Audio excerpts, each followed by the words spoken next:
Yo, yo, yo. Yo, party people in the place to be. What's good? It's the number one chief rocker in Knicks universe. Your main man, Uncle Freezie, coming through.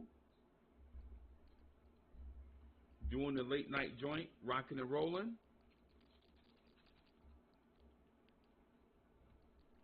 Getting me a little bit of this Boostello ready.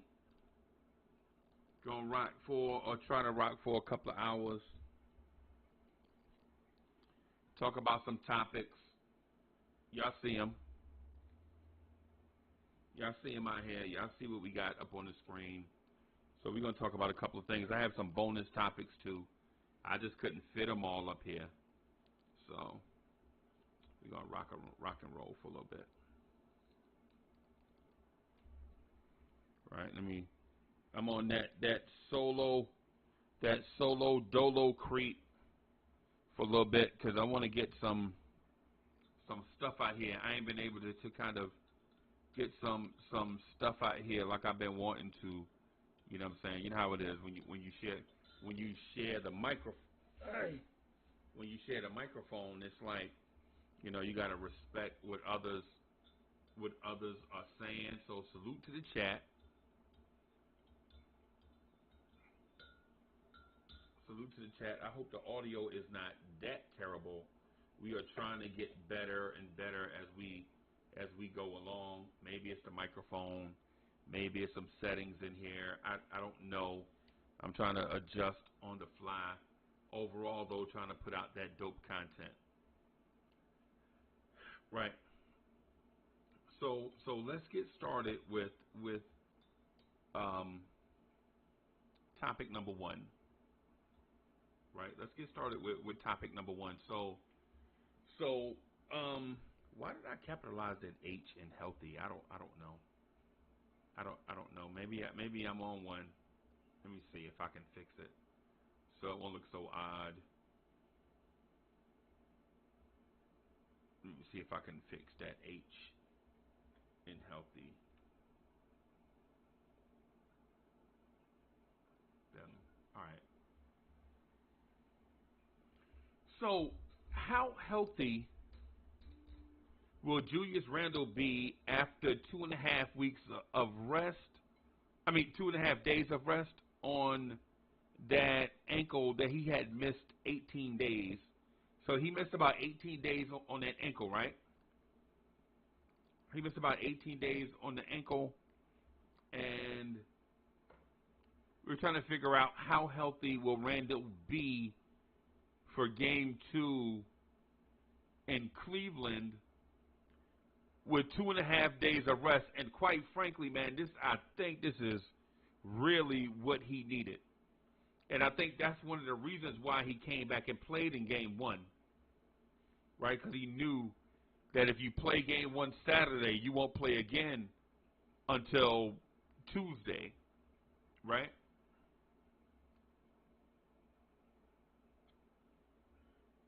Man, that Boostello was good. So how healthy will Randle be on 2.5 days of rest? Okay, so here's the thing. Here's my thought on the will Randle be healthy thing, blah, blah, blah. I think the ankle is good enough to play on. I think his stamina and conditioning is what he needed to work on. I think his stamina and conditioning is what he needed to work on. You can tell. He looked gassed at times on Saturday. But he gave it like a Herculean effort. Shout out to my guy, man, for even getting out there and playing. You feel me? Shout out to him for even getting out there and playing. I don't know if most NBA stars would have even tried to test it. Right? But Randle got out there and played and balled. He got 19 points, 10 rebounds, 4 assists. 2 or 3 of those assists look really good.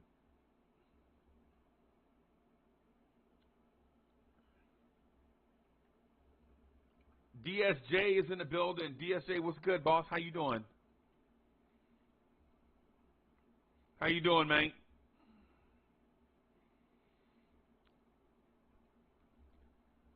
So the Julius Randle thing, 2.5 days arrest, I think it does him good. I think they're good. They're going to. Ricardo Torres is in the building. Mega NYK, what's good, boss? I think these 2.5 days are going to do Julius Randle some rest, right? Yankees fan forever is in the building. Brooklyn Butch. Adam, what's good, Adam? I think the 2.5 days is going to do Randle good. However, I don't know if the guys struggled in game one, the guys that struggled offensively in game one, I think you'll see they need to play right away to kind of get those games in the rearview mirror. To get those games in the rearview mirror, But in terms of Randle, though, definitely needs the rest. In terms of Brunson, definitely needs the rest.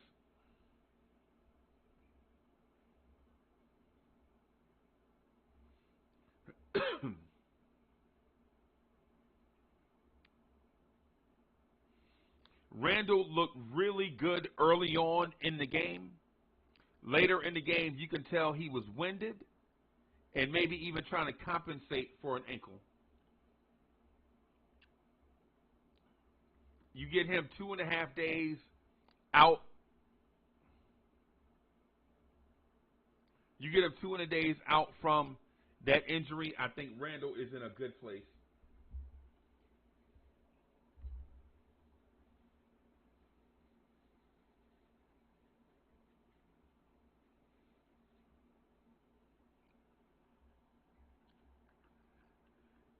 With that said, what can you expect, really? What can you expect from Randle and Brunson, I should add? I should have added Brunson also.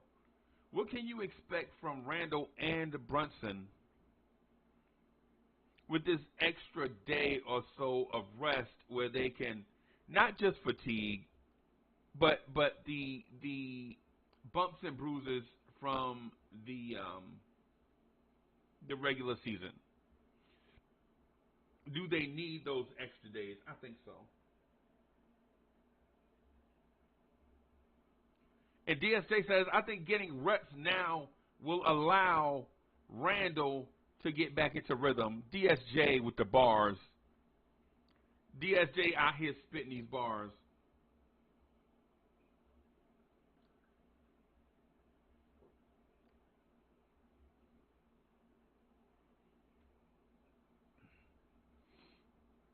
I think what we can expect from Randle Tuesday night is more of what you see from Randle in the regular season. I think you can expect more of regular season Randle, more of that 25 and 10, the 4 assists. I think the ankle injury has got him grounded a little bit so that you'll see him sharing the ball more. You'll see crispier passes from Randle.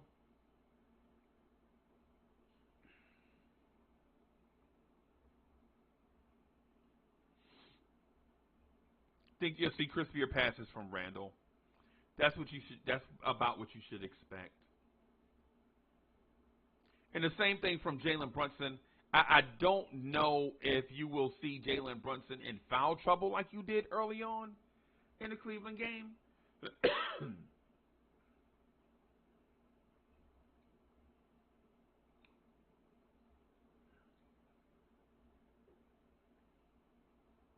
And I think you'll see a crisper Mitchell Robinson also.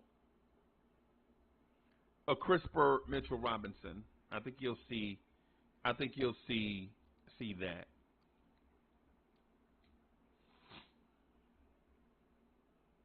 Right? Now, what should we expect in game 2 from the Cavaliers? This is the question. So the Cavaliers have plenty of tape to watch from game one. And they are going to dissect what they did well and what they did poorly. And in my opinion, they're going to look at what they did poorly and try to adjust with personnel. I don't think they're going to try to adjust with strategy.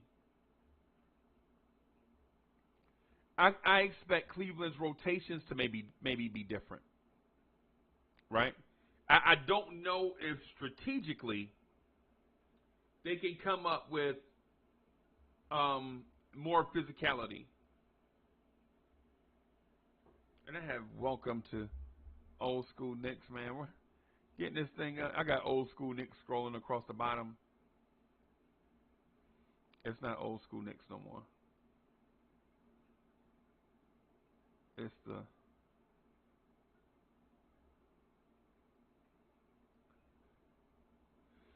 the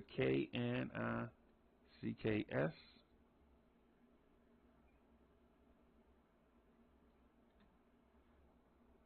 at night podcast.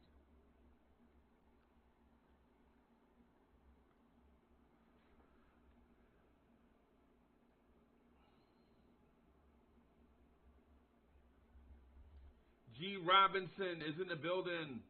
Payback Carter's in the building.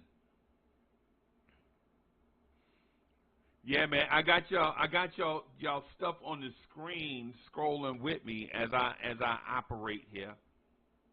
So I got y'all comments on the screen. I saw CK2K do it once, and I was like, yo, that's dope.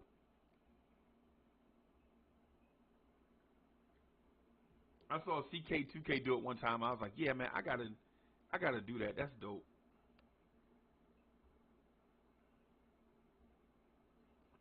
So what should we expect from game 2 from the Cavs? Okay, so what I expect from the Cavs is the Cavs going with bigger lineups more often to compensate for their lack of physicality for stretches in the game.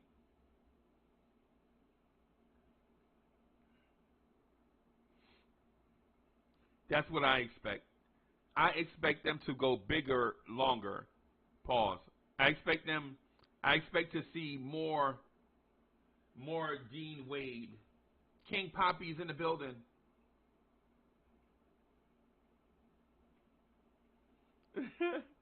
G. Robinson is like, man, how Blorange Tears gonna get all bougie and stuff now? We're trying, man. I hope the audio is at least halfway clear. I hope the video is halfway clear. The way it looks and sounds to me is one thing. How it looks and sounds by the time YouTube gets it, maybe something different. But I'm gonna work on it.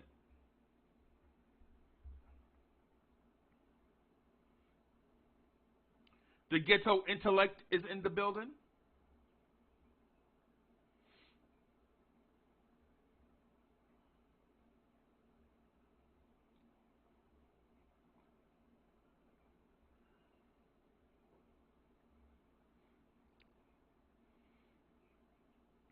So what should we expect in game 2 from the Cavs? Definitely an adjustment in rotation. I expect them to go big. I expect to see more Robin Lopez. I expect to see more Dean Wade.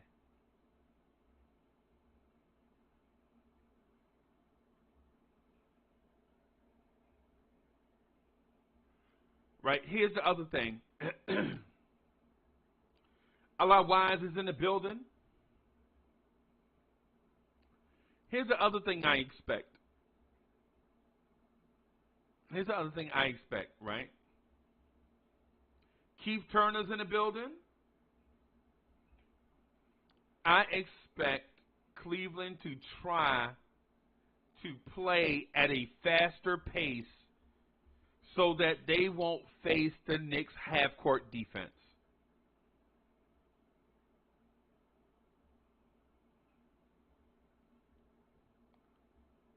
Right?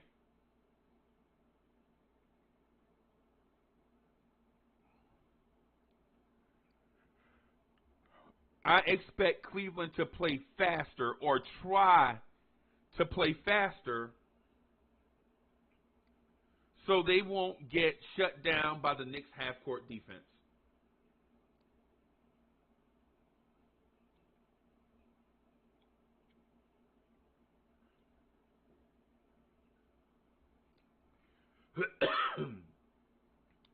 And if my question to you guys is, if the Cavs try to play faster, should we try to match their tempo?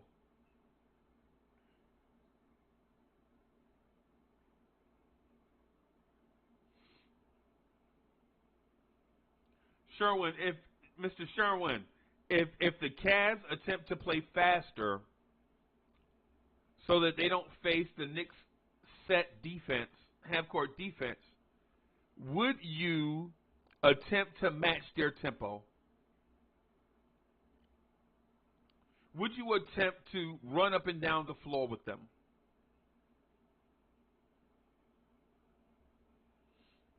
Otherwise, if Cleveland tries to get out and run, tries to play tempo, if you're the Knicks, do you play tempo with them?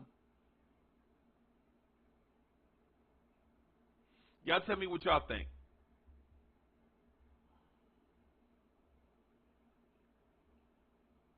Nev the Disruptor is in the building.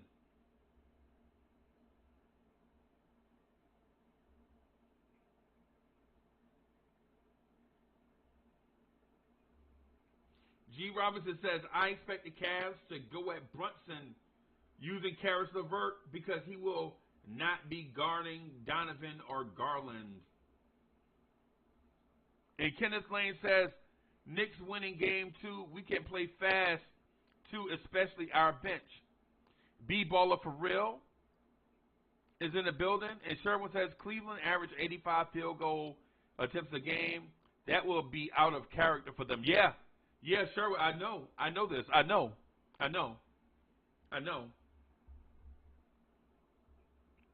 But can Cleveland afford to use the same game plan against the same defense and expect a different outcome? Is that reasonable?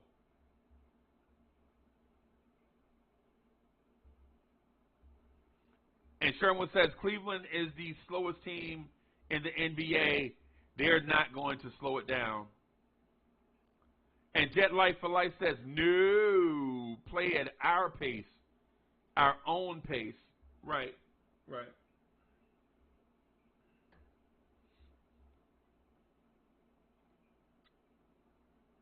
Okay. So if that is not the adjustment that Cleveland makes offensively, what is the adjustment that Cleveland makes offensively? I want to hear from you guys what you guys think. If that's not the adjustment that Cleveland makes, what is the adjustment? Y'all let me know. And B-Baller for real asked a question, and it's a legit question. Do they have any other options?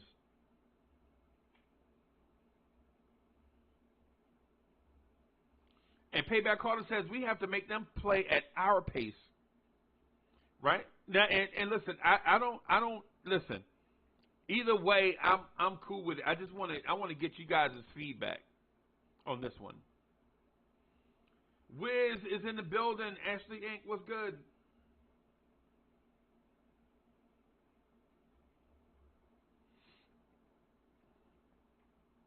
Wiz says salute to Unc and Nev with the Fire Blorange Tears newsletter.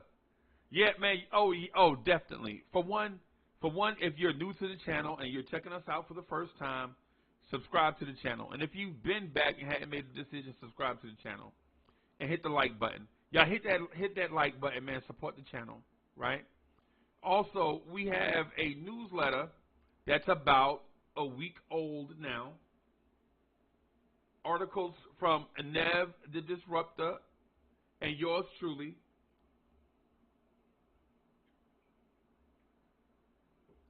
When you subscribe to the newsletter, it's absolutely free. It's free. right? So the newsletter is absolutely free. So subscribe to the newsletter to get our thoughts on some things. There's a merch store and a Patreon.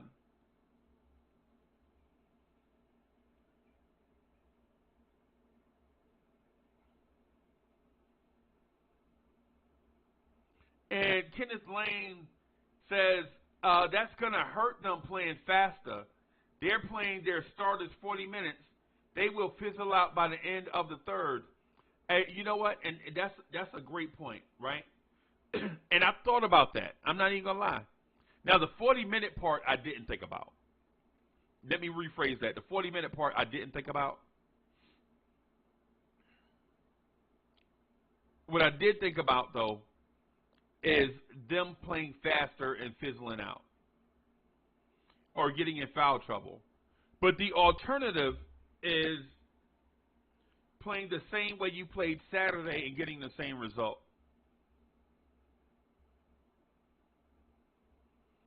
Dripmore is in the building. The Blorange Tears Barber is in the building. Almighty Finesse in the building. Almighty Finesse will go in anybody chat and rep the Knicks. He don't care.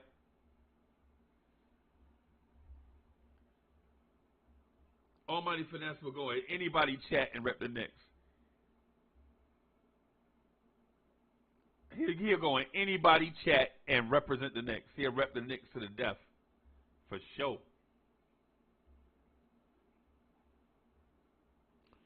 Shout out to my man, Almighty Finesse.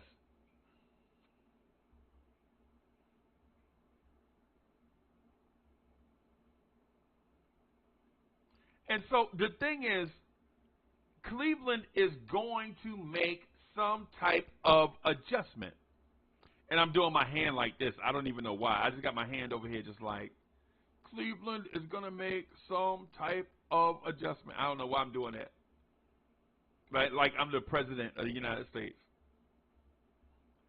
Mike Boy is in the building.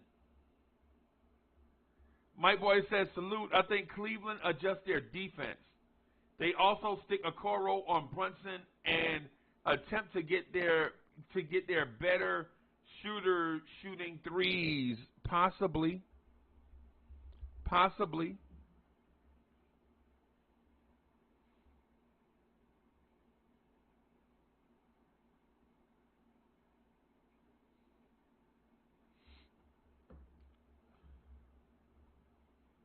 I think there will be a adjustment. I don't know if it's going to be tempo or if it's going to be rotation, but I definitely can't see the Cavs giving away game 2 without a fight.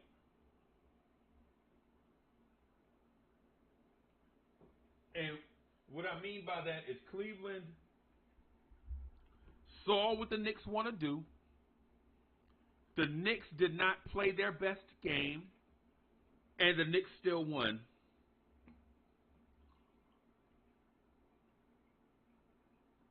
And now Vegas, the bandwagon riders that they are,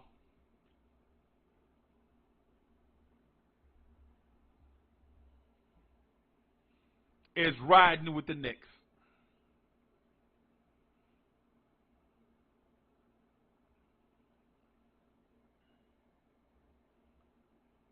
And Wiz says, I may submit an exclusive newsletter for review titled, What is the Knicks' Deep Secret Weapon? Hint number 2. Okay. All right.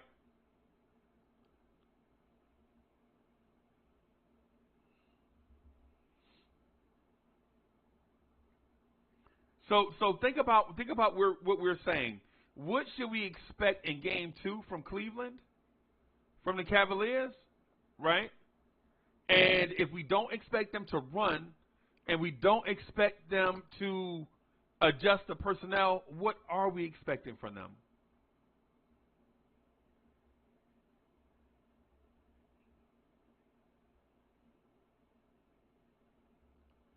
Wiz says, I would give my opinion as to what the Cavs should do, but there may be spies in the chat, and I don't want to help them.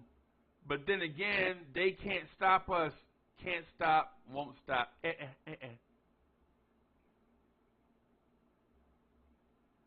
Masked RJ3, what's good?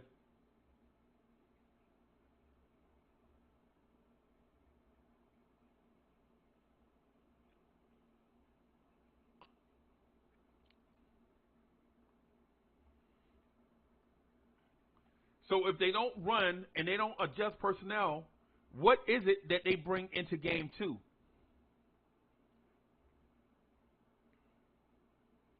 I think I have the answer to that question. But that's my answer to said question. I want to hear your opinion.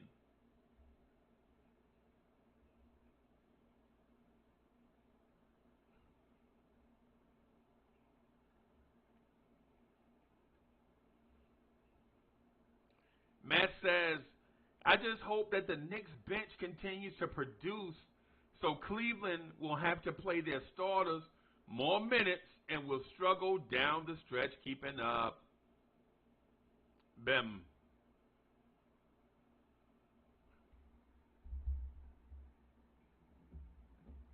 Bim.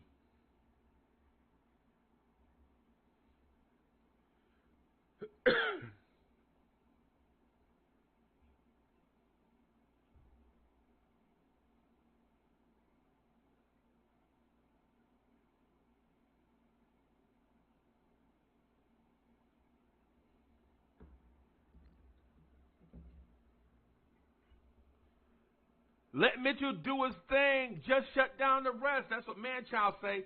Manchild, that's I was thinking about that, right? But then, man, listen. Darius Garland is an all-star, bro. Rich Boys in the building. Darius Garland is an all-star, bro. I'm wary. I'm very wary of Darius Garland. I think at some point he's going to have an impact on the series. I just don't know when.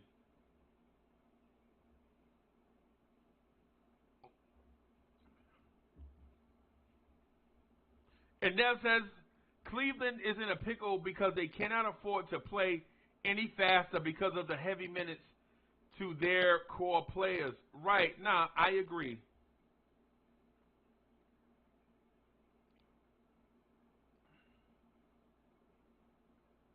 Mike Boy says they're going to take more threes. And Mike Boy, hey, listen, I think that plays into our hands. Because we out-rebounded them by 13 rebounds on their floor. And say they do shoot 40%. Let's just say 40% from three.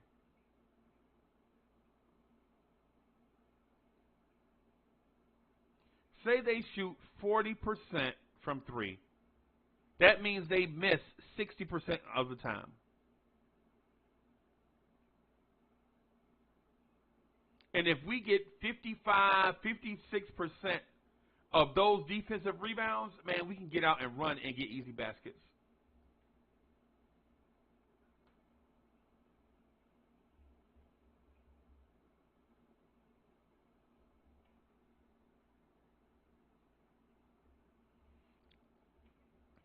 So what should we expect in game two from the Cavaliers? What I'm going to say is this. More three-pointers, of course, so that the Knicks won't pack the paint, right? But what I also expect is more ISO.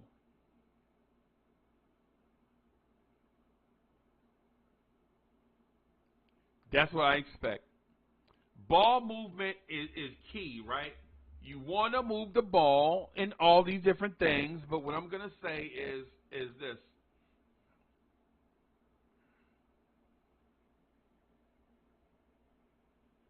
I think you're going to see more ISO where you try to eliminate the Knicks team defense and help opportunities.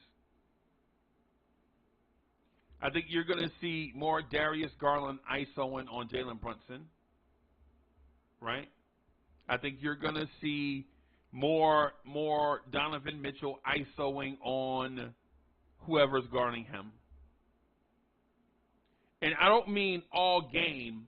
What I'm saying is if they get the matchup that they want, they'll take advantage of it.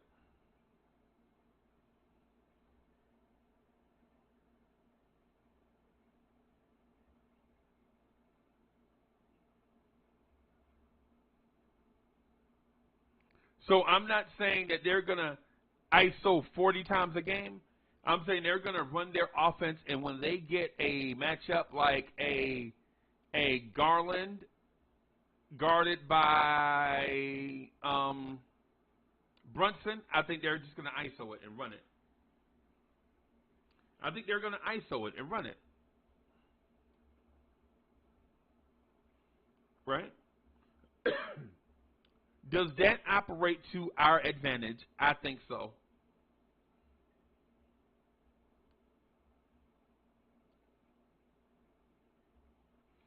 I think so. I honestly believe that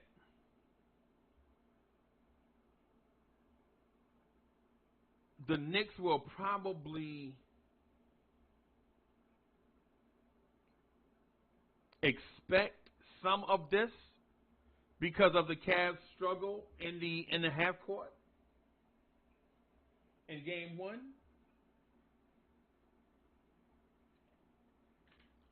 Because the thought of being down 2-0 going into Madison Square Garden on a Friday night in game 3 is too much for Cleveland to handle. And Cleveland is an excellent team, man. You don't win 50 games by not being a great team. IKBM is in the building.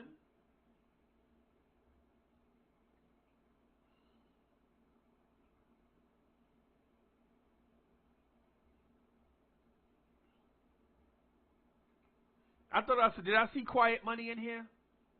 Salute to Quiet Money if he in here somewhere. I thought I saw Quiet Money in here. Maybe I didn't. Maybe I'm daydreaming or night dreaming or whatever dreaming, whatever.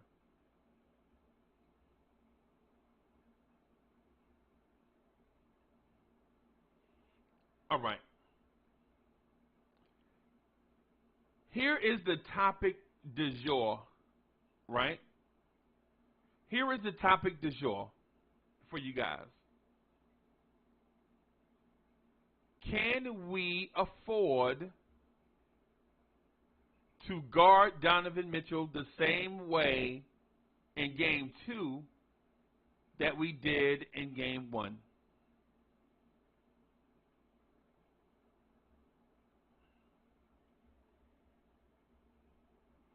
B-Baller for Real says Nixon 2.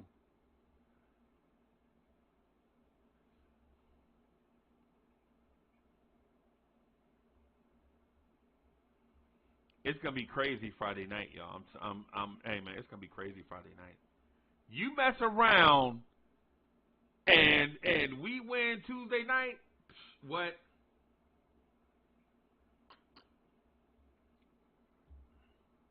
Top Notch Tees in the building.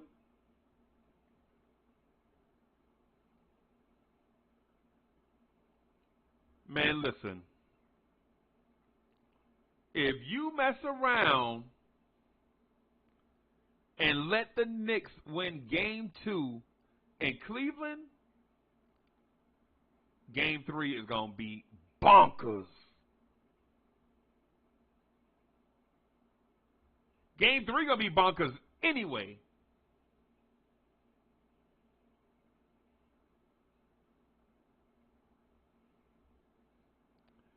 I'm telling you, if the Knicks win tomorrow night, I'm straight up saying, Cleveland, this is for you.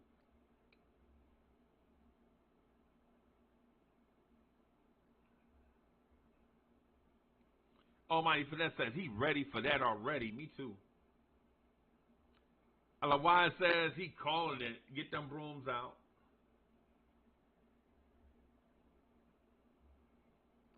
So can we afford to guard Donovan Mitchell the same in game 2 as we did in game 1?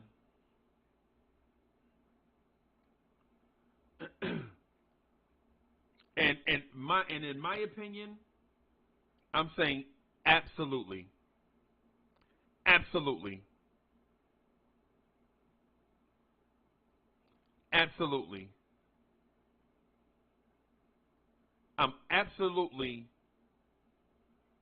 Absolutely. Now, with that said, if he's having an off game, do you still put the screws to him? No.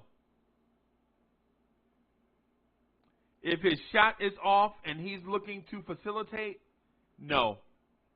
No, you back off those screws, right? But if he is looking to be the game 1 spider, put the screws to him. Put the screws to him. Because in my mind, Jalen Brunson can keep pace scoring with Donovan Mitchell.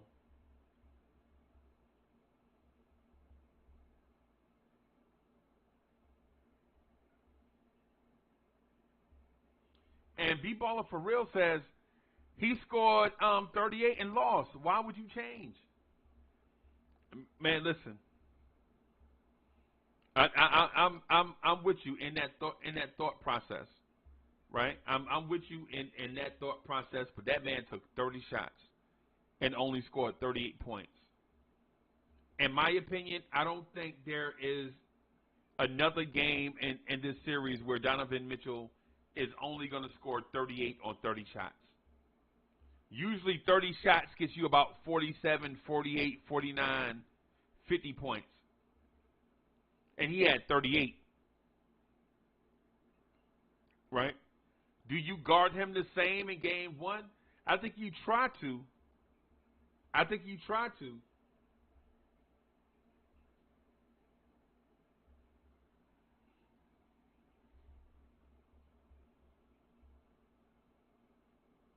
But if his shot is not going, like he hit a pull-up 3 over 2 Knicks in game 1. Right? He hit a pull-up 3 over 2 Knicks in game 1. And when his shot's going like that, man, bruh, what can you do?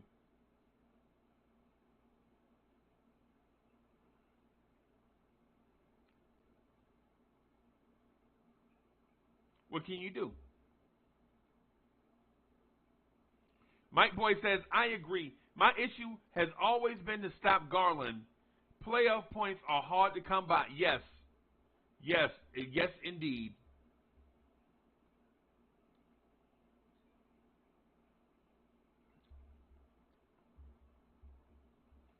And here's the thing.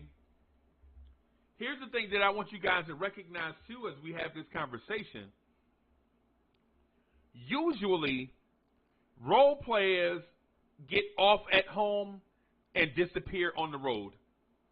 Usually. Role players get off at home and disappear on the road. So if we get their role players to disappear at home for a second straight game and let Donovan Mitchell take his 30 shots and score his 45 or whatever points, somewhere he's going to, if he takes 30 shots, he's going to score somewhere between 38 and 50. You know that. You know that, right? So don't be surprised if he takes 29, 30, 31 shots and scores 45, 47 points. It's not a big deal. That's about what you expect. I think the Knicks played great defense on him. For him to have 38 points on 30 shots, we'll take that all series. And otherwise, it sums it up perfectly. You can't let Spider and Garland get off in the same game. This is what I'm alluding to. Because the more shots Spider takes, the less shots Garland takes, basically. Basically.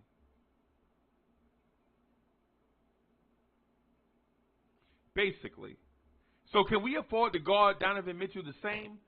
I would say yes and live with the circumstances if he's shooting the ball like he shot in game one. If he's looking to facilitate and get Darius Garland involved, I think you got to kind of back off a little bit. Because you don't want two guys scoring 30-plus points on you.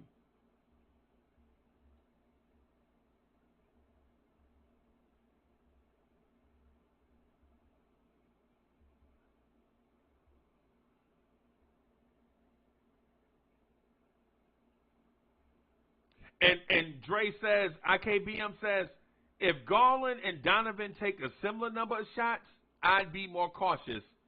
That means both are cooking. Yes. So do you guard Donovan Mitchell the same as game one? Yes. Unless he's looking to facilitate. And Sherwin says if IQ, Grimes, and RJ can get us at least 45 points, we will win the game big. With that said, before I put the link in the chat, right, should the Knicks adjust the game one game plan?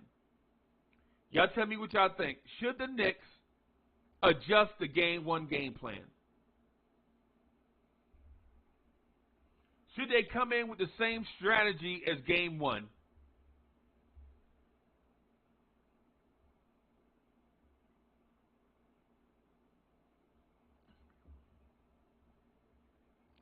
Should they?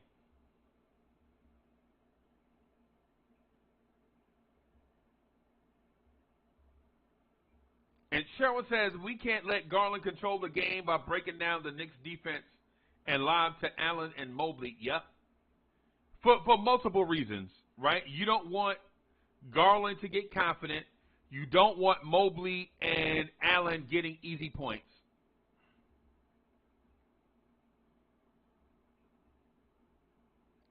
Should the Knicks adjust the game one game plan? Y'all tell me what y'all think. In my mind, the game one game plan was early on. The game one game plan was go hard to the basket, get their bigs in foul trouble, right? Score the basketball inside out. Play physically around the rim. Put bodies on Mobley and Jared Allen. And Kaiser Salse says the Knicks are going to have multiple plans. They will try what worked and adjust as the circumstances allow. Right. Well, I'm talking about the main game plan though. Of course they're gonna make adjustments. Yeah, no doubt. No doubt.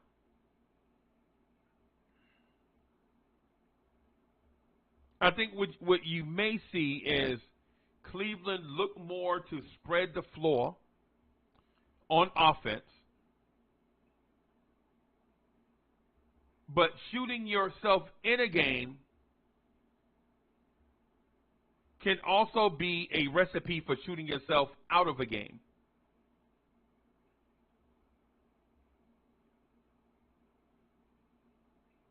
And Sherman says, I want Mitchell to take 30 more jump shots.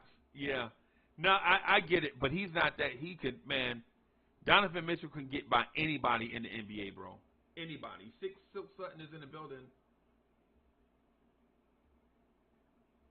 Silk Sutton says, listening to, me too, right? Listening to Cleveland podcast, they want Danny Green instead of Isaac Okoro. Because they know they're in trouble. Isaac Okoro shot 44% since January, right? And they want an old man coming off a torn ACL to replace Isaac Okoro.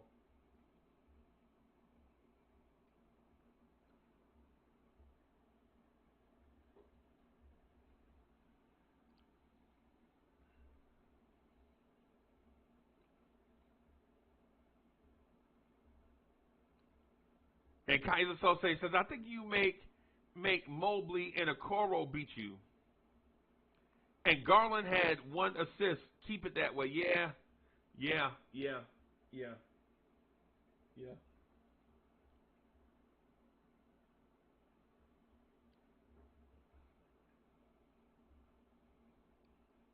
Yeah, I can see that.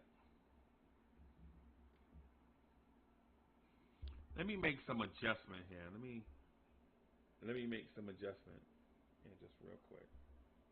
All right, so I'm gonna throw this link in the chat. Just be patient with me.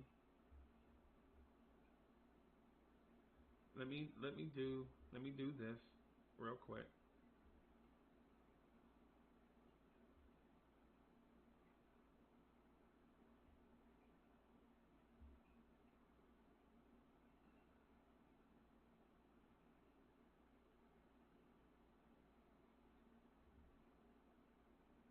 Y'all be patient with me while I do. I'm trying to do multiple things at once, man. Be like the producer and all of that, and so there we are. There we are.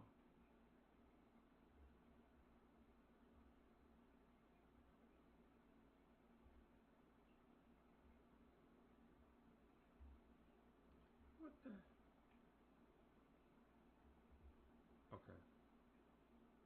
All right. All right. There we go.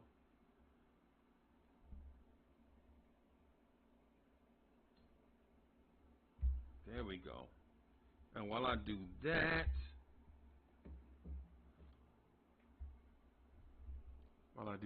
let me do this.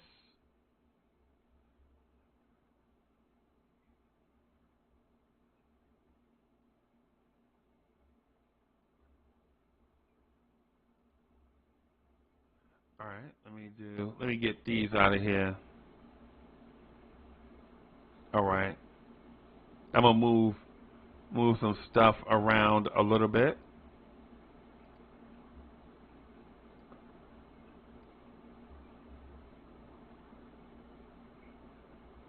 And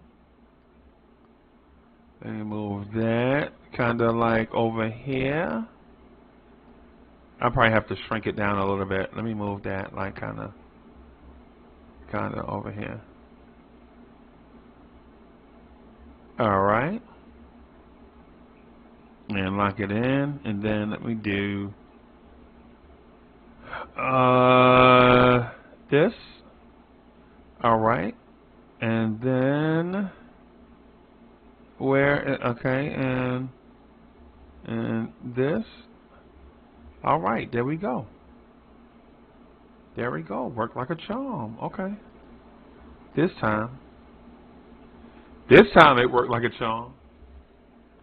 The coolest is in the building. Hey, y'all, make sure y'all hit that like button and subscribe to the channel.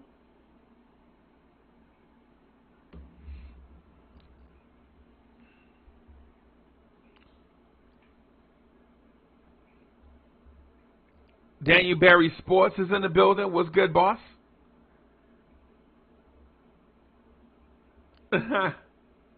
Mavericks fans are sad. Yes. Yes, they are. Mavericks fans are sad. Yes, they are.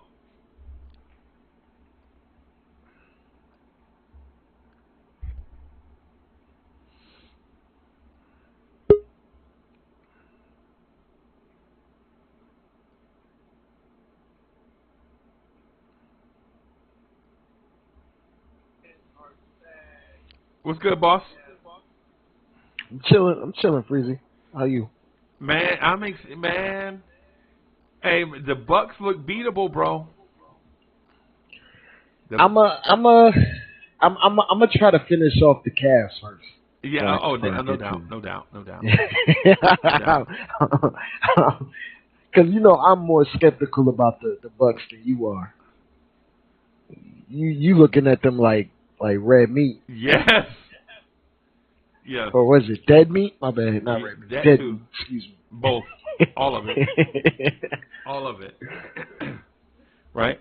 I'm looking at the Cavs like I just don't think, and it has nothing to do with listen, it has nothing to do with JB Bickerstaff, who I think is a fantastic coach. If you ask Cavs fans, they don't think that though. Right. Because you know what happens, right? Everybody hates their coach. Yeah, championship teams feel like they should have everything go their way. Like teams that win championships, they feel like they can fire cats like Tyronn Lue. Right? They feel like they can fire cats like Mike Brown. You know what I'm saying? Once they get a taste of a championship, think about who Cleveland had as coach over the years, right? Think about who they had as coach, and then look at where they are right now. You know what I mean? And so it's when teams sip the champagne, bro. Like when Tibbs brings us a championship, right? When Tibbs brings us a championship. I don't know if it's this year or in the preceding years, right? But after he brings us a championship, we're not gonna stand for nothing less than champagne, right? But there's no realistic process when you have a bunch of young guys on your team, like getting to a particular role. Right. Like Garland is very young. This is his first playoff series. So is Mobley.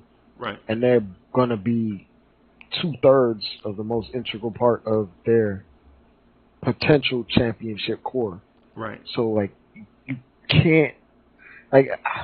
I can see how fans can be upset, but you can't also get too mad when, like, your core, your nucleus, 2/3 of it are babies, basically. Right. So, I mean, at some point, you can't really hold it too hard. And this is JB Bickerstaff's first head coaching gig, I believe. Okay. Total. He was interim once, though. And he was assistant for a championship, I believe. Yeah. Somewhere. Yeah. So, yeah. Yeah, but I think this is he had last year with the team, and then he had this year, right? And the year before that, they fired Beeline, and he filled in for the remainder. Coach Beeline. Yeah. Oh, that was I don't know why he went to the NBA, but that's another thing. But you can get back to what you were talking about. Yeah, well, what I'm getting at is this: the Cleveland series, they don't have answers. They just don't. They don't have answers on their roster, right? While some will question why they took Evan Mobley when they had what's the kid that was taken fifth? The small forward. And I'll tell you the draft right now. It was either Kuminga or Barnes. It was either Kuminga or Barnes. I'll look at the draft right now. Okay. Hold on. Give me a second. 2021.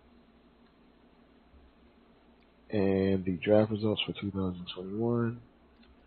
It was Scotty Barnes that was right after him. Right. But I think Evan Mobley is better than Scotty Barnes. My question to them, and listen, I'm worried about the Knicks, right? Because Lord knows our drafts have not been pristine either, right? But here we are. Right?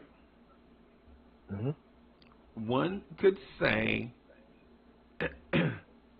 that maybe you go Scotty Barnes, but at the same time, the year before, they had just taken Isaac Okoro. Yeah, and they kind of had to see it through in that two-guard, small forward position. Right. Even though Scotty Barnes is really a 4 in this league, but he can play some 3. Right. They kind of had to see it from a positional need standpoint because they already had Garland. They already had Garland at the time. Yep. So they didn't want to just completely double down because when you talk about Scotty Barnes' skill set, he's also he's deemed to be like a point forward. So it would kind of diminish some of the things that Garland is known for his best at. And they still had Sexton. Exactly. Yep. At the time. Right? Yeah. So the only natural course was to get a big man to pair him with Garland. Yeah, and at the time, they also had Jared Allen. And what team plays two bigs in the same lineup nowadays? Not many. Right. Unless the big is very skilled, like Anthony Davis or something. Right. Or Jaren Jackson. Right. So ultimately, what I'm getting at is I don't think Cleveland has answers in this series because it's more of a Styles makes fight argument versus a Cleveland is a bad team argument because they're not a bad team. Too. And I think it's roster composition as well. Right, because he's like, oh, sorry, go ahead. There's not much he can do. Right. When your best option is Cedi Osman to guard Jalen Brunson. Right. And for an example, if Cleveland had drawn the Atlanta Hawks instead of the New York Knicks, my belief is we'd be like, man, this Cleveland team is so great. Because they would be able to exploit certain things like Trae Young being cross-matched onto Donovan Mitchell. Right? Trae Young defensively against, and then wherever Trae Young goes, they're going to, you know what I'm saying? Mm-hmm. So but I feel like some of the same things that we think about with Trae Young, we Jalen Brunson might be a more willing defender, but teams try to exploit him as well. Right. But I think Jalen Brunson is more willing to sacrifice his body and make the high IQ plays in passing lanes. Right. In terms of like who Trae would guard, but it's the whole 4.5 is greater than 4. Right. If you have exactly. 4.5 defenders, it's better than having 4 defenders. Is basically what it is. Right. Just real quick. You're right. So, Justin DW, thank you for the generous contribution. Justin DW says, we didn't trade for Spider, and now one seed below them with all the assets. I love it. Donovan Mitchell, Mitch Richmond, and Ness don't matter. Knicks and 5. It's a joke. It's like it doesn't matter who's named Mitch. Yeah. We're gonna win in 5. Yeah. Don't matter. And and I want to just jump on that point a little bit.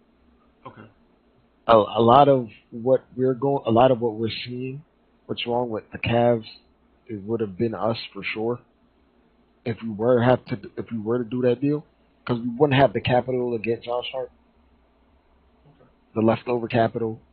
We probably wouldn't have Mitchell Robinson, and like the idea of Hartenstein playing maybe 36, 37 minutes. I don't know if his body would hold up because remember he was already hurt. He came in with an Achilles injury. Yeah.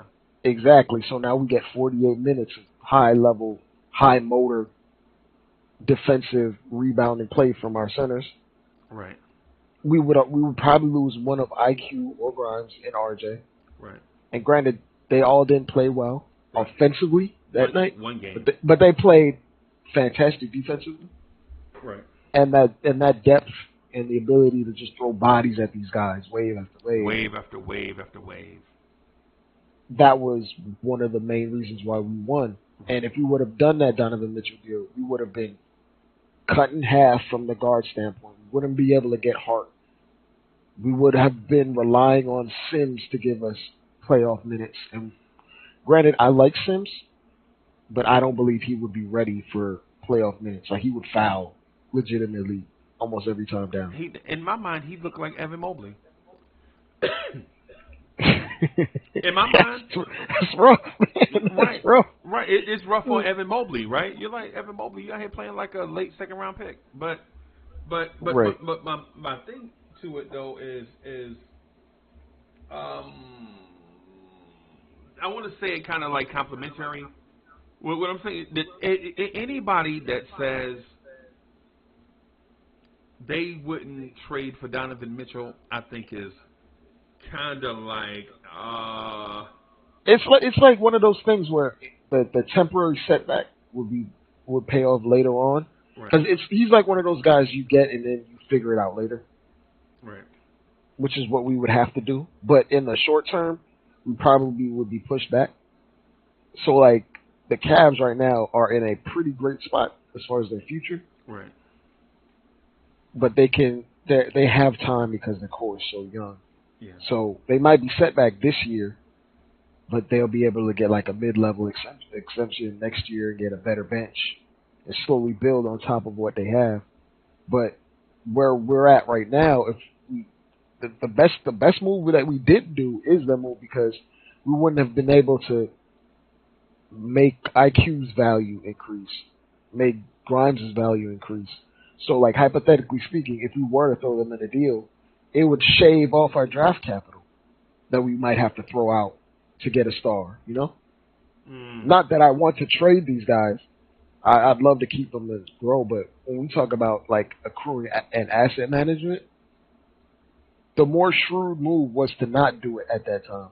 Right. Because now we have guys where IQ himself is worth maybe a first round pick and a half, Right. just alone. Right. So when you throw guys like that in deals as sweeteners, it lowers the assets, and then you can make the deal for the star, and then you can turn around and have some assets left to fill out your team with premium depth. You know, so it's all about perspective. For the Cavs, they were in a better position to do it because they have three young studs at that point under contract, and they don't really have to worry about it, and they can build up. So, like, for us, it was better for us to make our assets and our players become better and become more valuable, rather than selling IQ off at a lower value or selling Grimes at a lower value than what they are right now. But that's a whole nother. It's like it's very. If you were to put it in like a financial type of way, it's basically like the interest on all these guys went up over time just by keeping them, and they improved. Their value improved. So now, if we were to move off of them, it wouldn't cost the moon and the stars to get a superstar. We wouldn't be back at square one. So I think the Knicks are a good team right now. I want to give the credit to Tom Thibodeau for that, but I do want to explore what I feel like is bizarre talk when it comes to superstars, right? So say if you did that trade last summer, right? Grimes or Quickly, I think they wanted Grimes, right? Grimes or Quickly. That's one. Quickly stays. RJ and probably goes the Mitch. Yeah, because hold on. Yeah, Hold on. You got it. So say you do the deal. Your guard rotation is Quickly, Donovan Mitchell, and Jalen Brunson.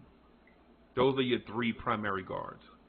And of course, you have some mix of Derrick Rose and Miles McBride throughout the season. So it may have been Derrick Rose at the beginning of the season with a transition to Miles McBride towards the end of the season. Right? Right. At the three, I think that is the easiest position in the NBA to fill. Right? You can go get the, because mind you,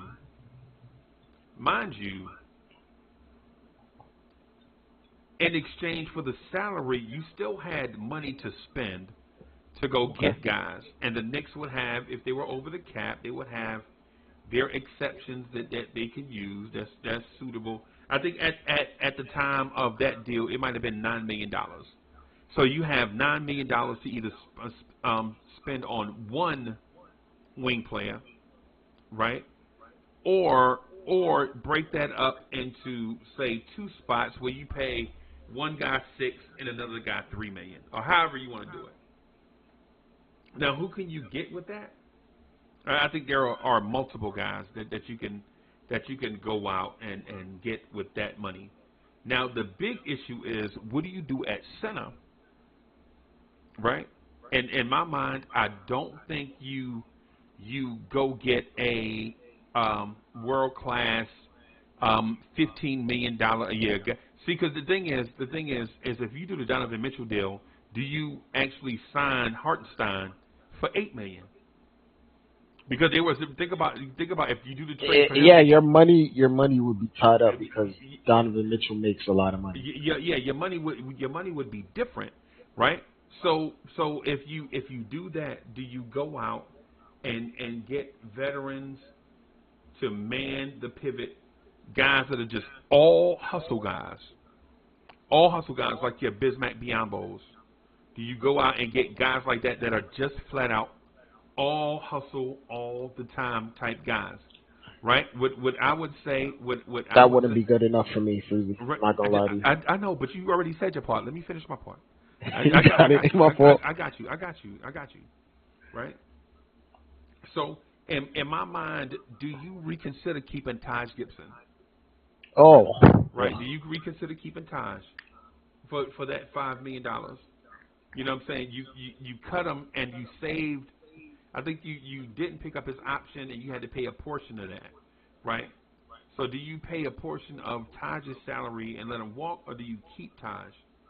Do you play Jericho Sims, or do you add a big in free agency? What I would consider doing is just going out and getting a journeyman big on a 1-year deal. Whoever that guy is, it's got to be a veteran.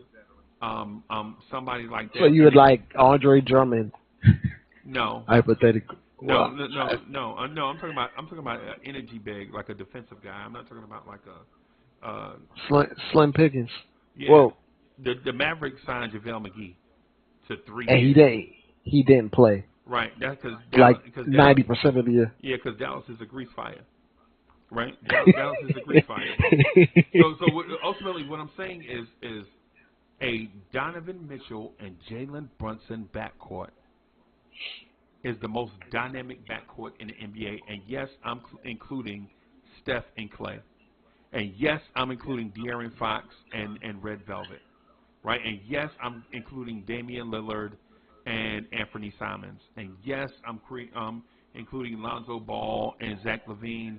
Any dynamic backcourt that's out there, I'm telling you, Donovan Mitchell and Jalen Brunson, both at 24, 25 points a game, to go with Julius Randle's 25 and 10 is probably the number. Freezie, I'm gonna let you know. I'm gonna let you know. There's only been like one team in NBA history with 3 25-point scores.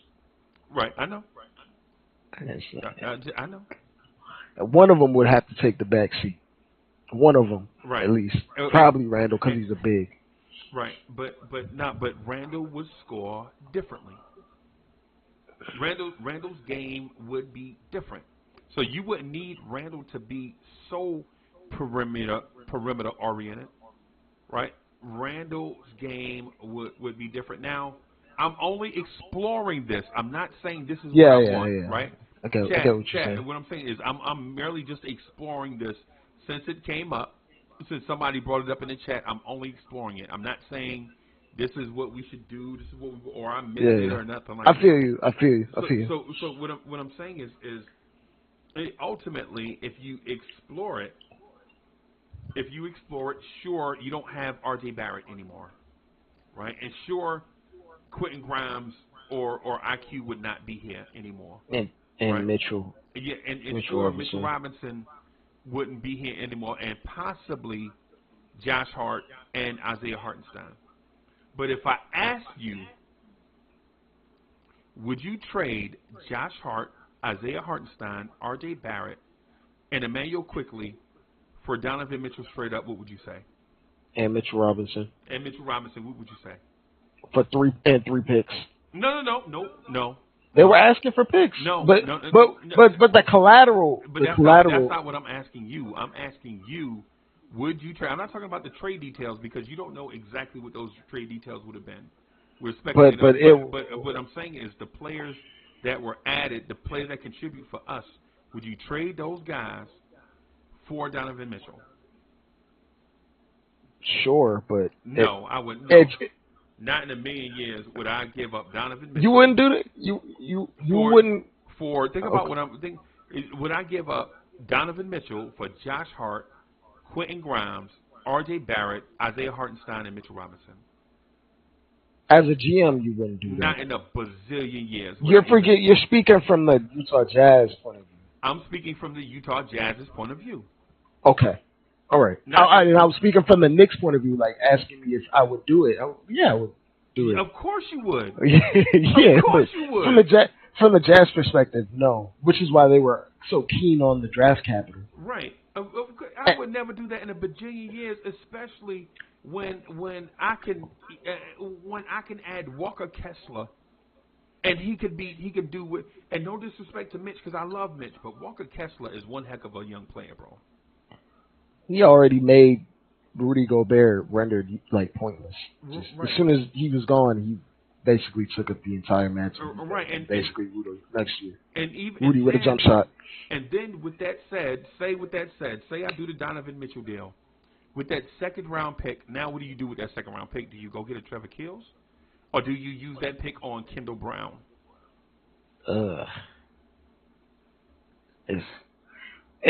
In theory, like it's so hard to say because even if knowing the coach we do have, the second round pick wouldn't play anyway. Right. No, I know he ain't gonna play anyway. He a G leaguer. But what I'm saying is you picked Trevor Kills. He's gonna be an all right player. He just needs time, right? He just needs time. He's still growing. They got him listed at 6'5" now, right? Mm-hmm. So the thing is with Trevor Kills is down the road he'll be something. We gotta have faith in this organization. Man, Jericho Sims winds up being something, right? But ultimately what I'm saying is I think I don't want us to sit in our ivory tower and look down our nose at superstars now that we. Oh nah, I'm yeah, like I get that, Freezie, 100%. Like I'm not looking down on it. I feel like we might have ended up on the right side of it, but I won't say it was like a massive overpay or we completely won the whole situation. I'm not gonna say that by no means, but I feel like we came out pretty all right. Right. Probably a little bit better. Doing a deal. Right, from a long-term perspective, right. I feel like we came out pretty well. Right. In terms of asset management and value and all that other stuff. I think all three teams involved in the trade, all three teams wind up being pretty doggone good afterwards. Utah is in a good place. Cleveland is in a good place. The Knicks are in a great place, right, by not doing the deal. But ultimately, Cleveland is a fantastic NBA team. And the fact that we beat them in their place in Game 1 only means that there is more upside to this Knicks team than a lot of Knicks fans think. Right. Exactly. That's the point that I'm getting at. That's the point that I'm getting at. So, chat, if you're hearing what I'm saying, don't get it twisted. Like I'm thinking, like, oh my God, we should have did the Donovan Mitchell trade. That ship is past. It's water under the Triborough Bridge. There's nothing we can do about that, right? But if we discuss it like the super chatter mentioned, just for conversation, just for conversation alone, I don't know if the Knicks are in a place where we can stand up in front of the classroom and look down our nose at anybody. We still have a lot of work left to do. Right. We can't be picky about every superstar. If one becomes available, then you got to hop on it for the right price. There's a lot of hard work left is basically what I'm getting at. Yeah, and it's kind of funny. We've almost done the hard part, it seems. Okay. And I mean, there's a lot of work to be done, Right. but just being respectable with a ton of young guys in your rotation is a very hard part to do. Okay. It's just the other part where it's getting the superstar is a different kind of hard part. If it makes sense, it's like to be honest with you, I don't think the Knicks need a superstar. not for this year or next year or in general. Nope. Oh, you think some of these guys can blossom into superstars? And I think the superstar thing is overrated. Man, y'all didn't read the newsletter? I put the newsletter. It's in the Blorange Tears newsletter. Yeah. So I have a Blorange Tears newsletter. It says stars are overrated, and putting superstars together doesn't necessarily mean you win a championship. Oh, you can see right across in Brooklyn. Right. Yep. Right across in Brooklyn. You're looking at Phoenix. Did Phoenix win? Did the Suns win tonight? No. They lost. And Paul George didn't even play, right? Nope. Not a second. But you could also say that for the Clippers as well, because ironically, you could say that for the Clippers because they tried to put superstars together in Paul George and Kawhi, and it didn't work out for 4 straight years. Yeah. Because one injury can just take apart the whole team. Right. And the best way to even contend for a championship is getting really, really good players together early on and let them climb the ladder, so to speak. When you try to skip steps and jump up the ladder, you generally get what the Dallas Mavericks had done, what the Clippers did, and things of that sort. The Nets. It's the Rockets.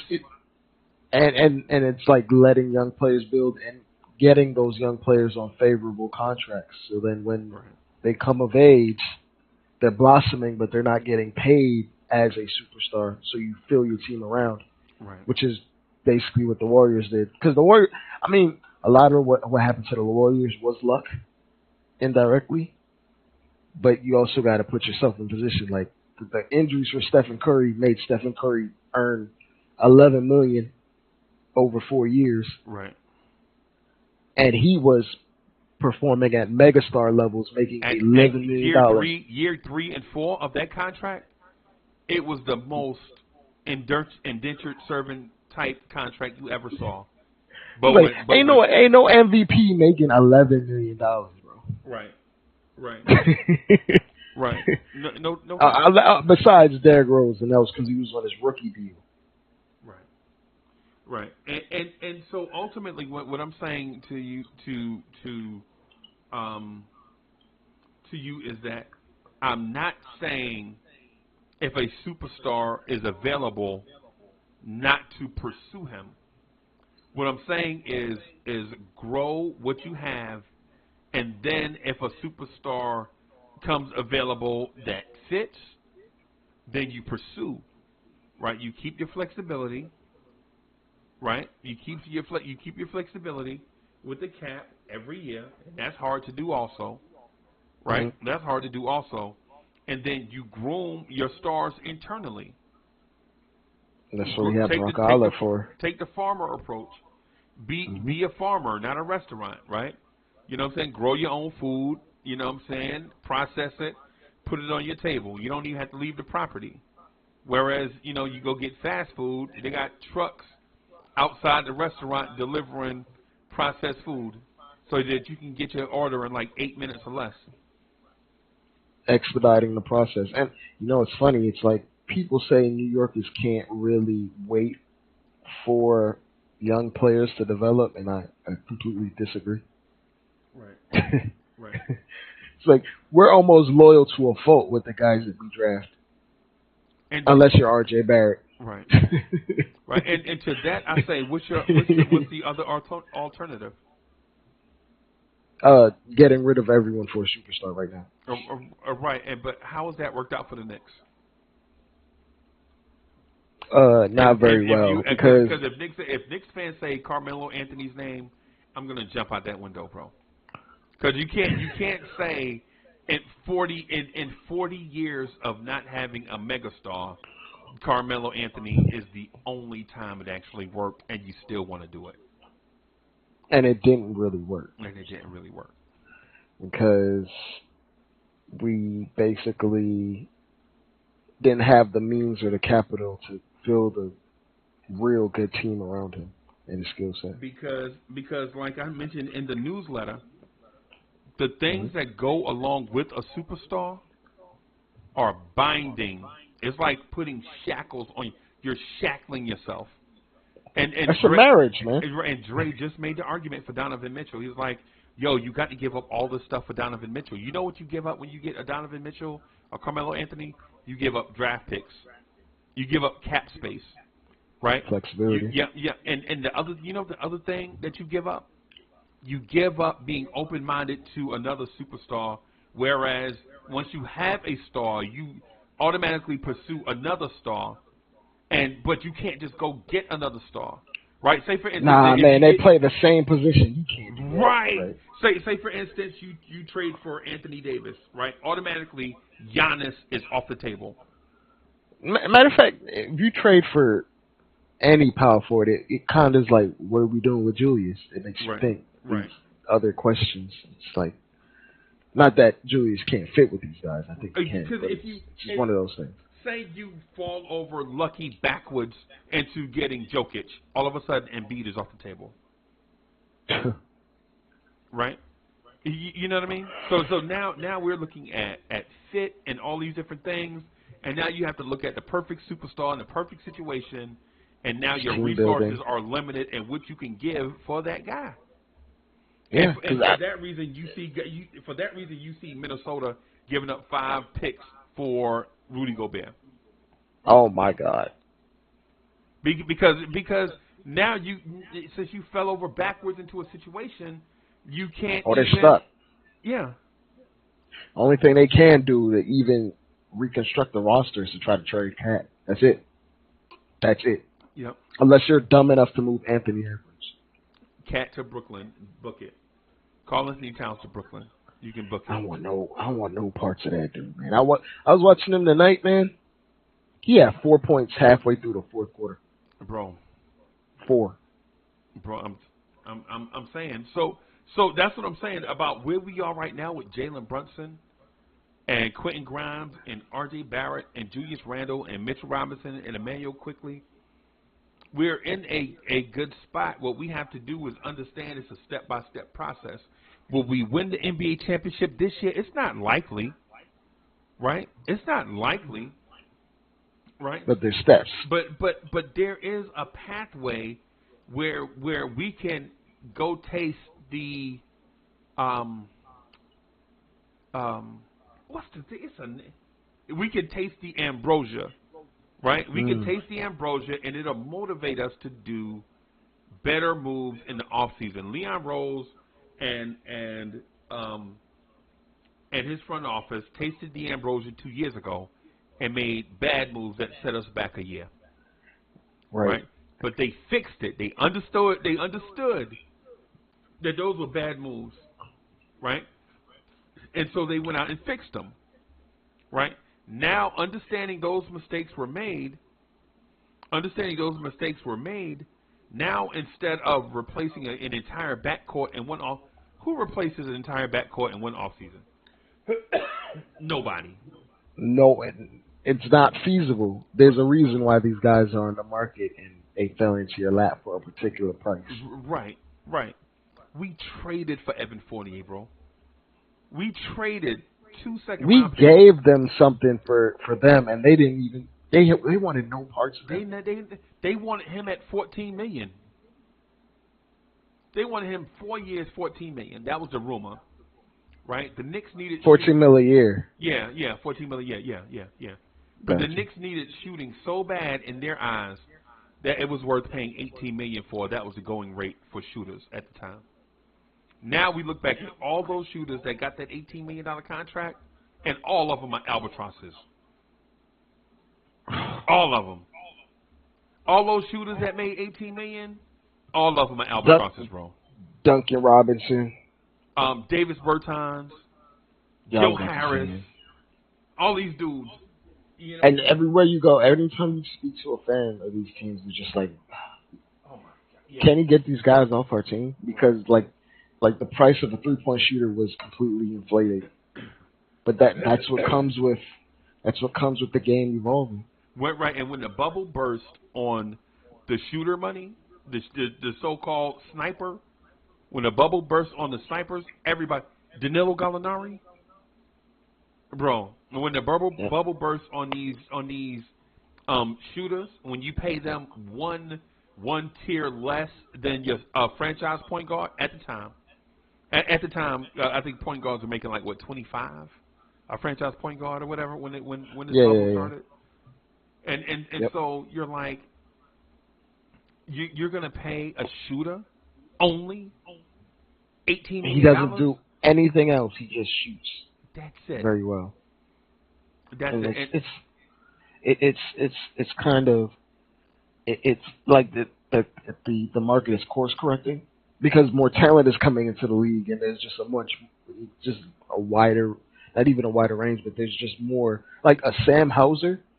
He was off the street basically. Yeah, Saldana from Memphis, Yeah, yeah. off the street. It's like, and these franchises overvalue it because the first guy to come in off the street and become a shooter was Duncan Robinson. Duncan Robinson was undrafted. I was gonna say Joe Harris, but either way. What? Yeah, they around the same time, I believe. Yeah. No, okay. Either way. Yeah, I think around the same time, but maybe yeah. The Nets. Okay, the Joe Harris was on that team before Kevin Durant and all those dudes came on there. So yeah. So yeah. I think he was like a year up on him. Yeah. Your Seth Curry's. Right. And why I think Seth Curry on this team makes us a championship contender, and we got to add pieces before Seth Curry gets here. To hide his flaws. Yeah. Because you cannot play him out there unless you got a big athletic small forward or an athletic 2/3 Right. at all times. Or an elite shot blocker at the rim, bro. You got to have some type of deterrent for his man.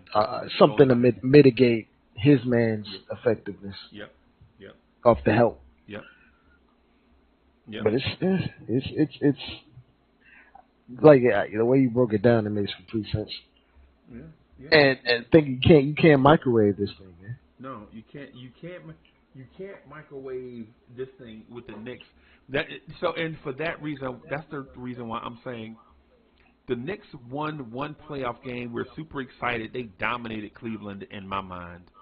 Right? Our shots wasn't just there were some guys that missed shots. They'll never miss those shots again in their NBA career. RJ Barrett missed two 2-footers. And layups just rolled off. And one 3-footer. Yeah. And you're like, RJ Barrett. Quinn Grimes got like 4 wide open threes and just wouldn't fall. Wide open. Yep. But you know what he did do though? Play defense at an elite level. Yep. And then I also think that he absolutely iced the game at the end of the game. Oh yeah, free throws. You saw Donovan Mitchell came over there trying to play mind games with him. Right. And he didn't work. Iced them. And when Stone cold. And when you see stuff like that, you know that team knows they're overmatched. And like when Grimes got the ball, he wasn't panicking. He wasn't trying to move the when Randall kicked the ball out from the rebound. Right. Randall was running back looking for the ball, and Grimes was like, "No, I got this. I'm gonna just hold this right here. Yep. They're gonna foul me, and I'm gonna hit these two free throws. Then we gonna go back to this hotel, chill out. Yep, and rest up for game 2. Yep. And so that's one of the parts that I wanted to mention to Knicks fans. Our second-year player iced a playoff game. Right? Now on the a game he wasn't shooting well in. Right. And so on the surface, you're like, yeah, that's his job to hit free throws. This summer, when we look back to this game 1 and see that we had a 2-point lead and Jalen Brunson missed a shot with 9 seconds left to go, And if Cleveland gets that rebound, they call timeout, advance the ball. They don't have it. They didn't have a timeout. Oh, okay. They were gonna run up on the court. They was gonna run up, dribble a ball up the court on like a maybe. In transition. A not set defense. Yeah, that's even more. That's even more. Yeah, they would have probably went for a 3 or something. Yeah. Which is worse. Well, I would think. I was thinking that Donovan Mitchell.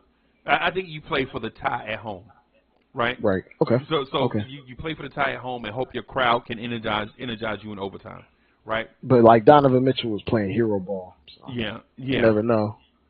Never know. And so the point that I want to make is if that rebound because Mobley and Allen I think were in position to get the rebound, and Randall came in from the weak, snuck in and grabbed that offensive. If they get it, they have 9 seconds to push the ball up and take a shot. Get something. Yeah, to either tie the game or win it. And what we talk about today would be totally different. Absolutely different. Yeah. You would have been talking about missed opportunities. And, And we could definitely play with these dudes. Yeah, and Ted thank the coach, and you know what I'm saying.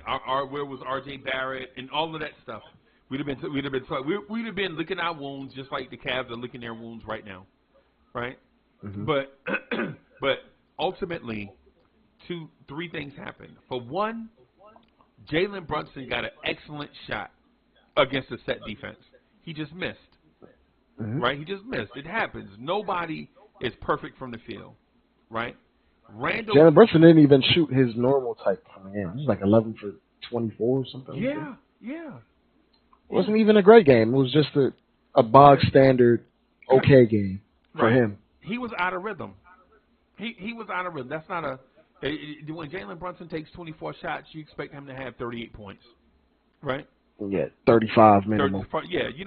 You don't look for guys at his level to have a point for point thing, a 1-to-1 thing, a point per field goal attempt. No, that's not him, right? And so Randall getting that rebound, 1, was clutch and one of the clutchest moments of the year, and 2, him having the wherewithal to understand that Cleveland was trying to figure out who to foul, right? They were running to guys to see who to foul, and Randall, knowing that they were going to foul him, kicks that thing out the Grimes. Now he went back for the ball. No, I got it, right? But it was very unselfish of him to even look to pass. Because if you would have kept it in that scenario, they could have very easily like tied the ball up by him being like underneath the basket, right, trapped in the corner or something. Or they could have. Randall has made some terrible turnovers down the stretch of games. He could have got stripped. Mm-hmm. You know what I'm saying? But anyway, he made the correct play. Gave it to Grimes, and I think during the summer when we look back at this season, I think this is going to be that's going to be one of the moments that we look at as one of the clutchest moments of the season. Easily. Yeah. So it's one of those things. I'm thinking going into game 2, I think you're going to see more of the same, boss. I think you're going to see more Knicks physicality. And when you think about go ahead, Freezie. I was gonna say like this is the game that's gonna alter the trajectory of Evan Mobley. He's gonna come back like 15 pounds heavier this summer. Right. Then the next summer another 15. Yep. He's gonna be Anthony Davis weight, man. Right. When it all happens, but yeah, go ahead, Freezie. No doubt. And what I'm saying to you, Dre, and I think you and Adam, what's good, man? What's good, y'all?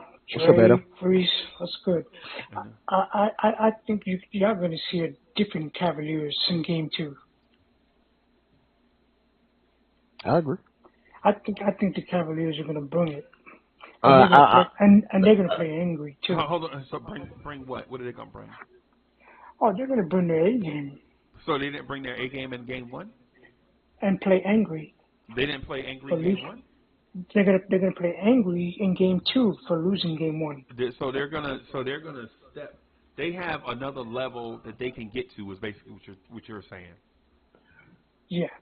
And what I would say to that is, if Cleveland has another level that they can get to in Game 2, and they didn't bring that in game 1, we're going to sweep them. And games 2 through 4 are going to be blowouts. And the reason why I say that is because if you don't bring your best effort in the playoffs, if you go out there lackadaisical in the playoffs and don't bring your best effort, then, you know, it just shows that you probably shouldn't even be there. I believe they brought their best effort. They just couldn't execute due to our physicality. Right. And I don't believe anything will change. Like, if we do lose, it'll be because they shot very well from 3, in my mind. It would have to come down to legitimately them shooting well from 3. Because the other factors are not going to fall in their favor. They're not going to out-rebound us. They're not going to take care of the ball better than us. Yeah.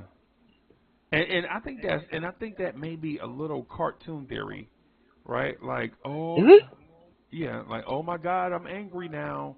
Now there's going to be a different result. I think that's like a Hulkamania type theory. If it's Cleveland, right? If you're Cleveland, oh my God, you made me mad. Oh, I'm gonna Hulkamania, brother. And nah, bro. I think they brought their best effort. I think the Knicks out-hustled them and out-executed them, jumped on them. Man, Cleveland came back twice in that game. Yeah, and most of it was because Donovan Mitchell is an all-world talent, and sometimes you just can't stop him when he gets going. Yeah. It took multiple Herculean efforts from him, just in terms of just straight up shot making, to pull them back in the game. Right. I feel like the Knicks need to be alert on Donovan Mitchell because he might want to be shooting more threes in game 2. Well, if he takes more than 16 threes, Adam, they're probably going to lose. They're probably getting The Cleveland Cavaliers? If Donovan Mitchell took 16 threes in that last game, Adam, 16. And that, also, like to paint this perspective, Steph Curry doesn't take that many threes in games. No, but he can if he wants to. Well, if he's taking that many threes, that means because he didn't make that many threes. He's like compensating to pull them out of a hole or something. Yeah, I've noticed a couple of times why Golden State be losing their games because they be backing off in their 3-point shooting. No, it's because their defense hasn't been very good. That's why. Yeah, like when they're down like 8 points, 10 points, you know, if Steph Clay and Jordan Poole were to knock down threes, they'll be back in that game in a heartbeat. But the reason why they're down 8, 9, 10 points is because their defense isn't that good this year. Yeah, that's true. But also the top 3 guys are not knocking down shots. Right. They're missing a lot of key shots too. And the other guys get paid too. Right. Yeah. It's their livelihood, man. Yeah. You want to give some credit to Sacramento. Yeah. Oh yeah, they play good. De'Aaron Fox played very well. Right. Yeah. You can't forget about the other guys. They get your game takes too. But the point that I was making though, I was just wanted to say this real quick.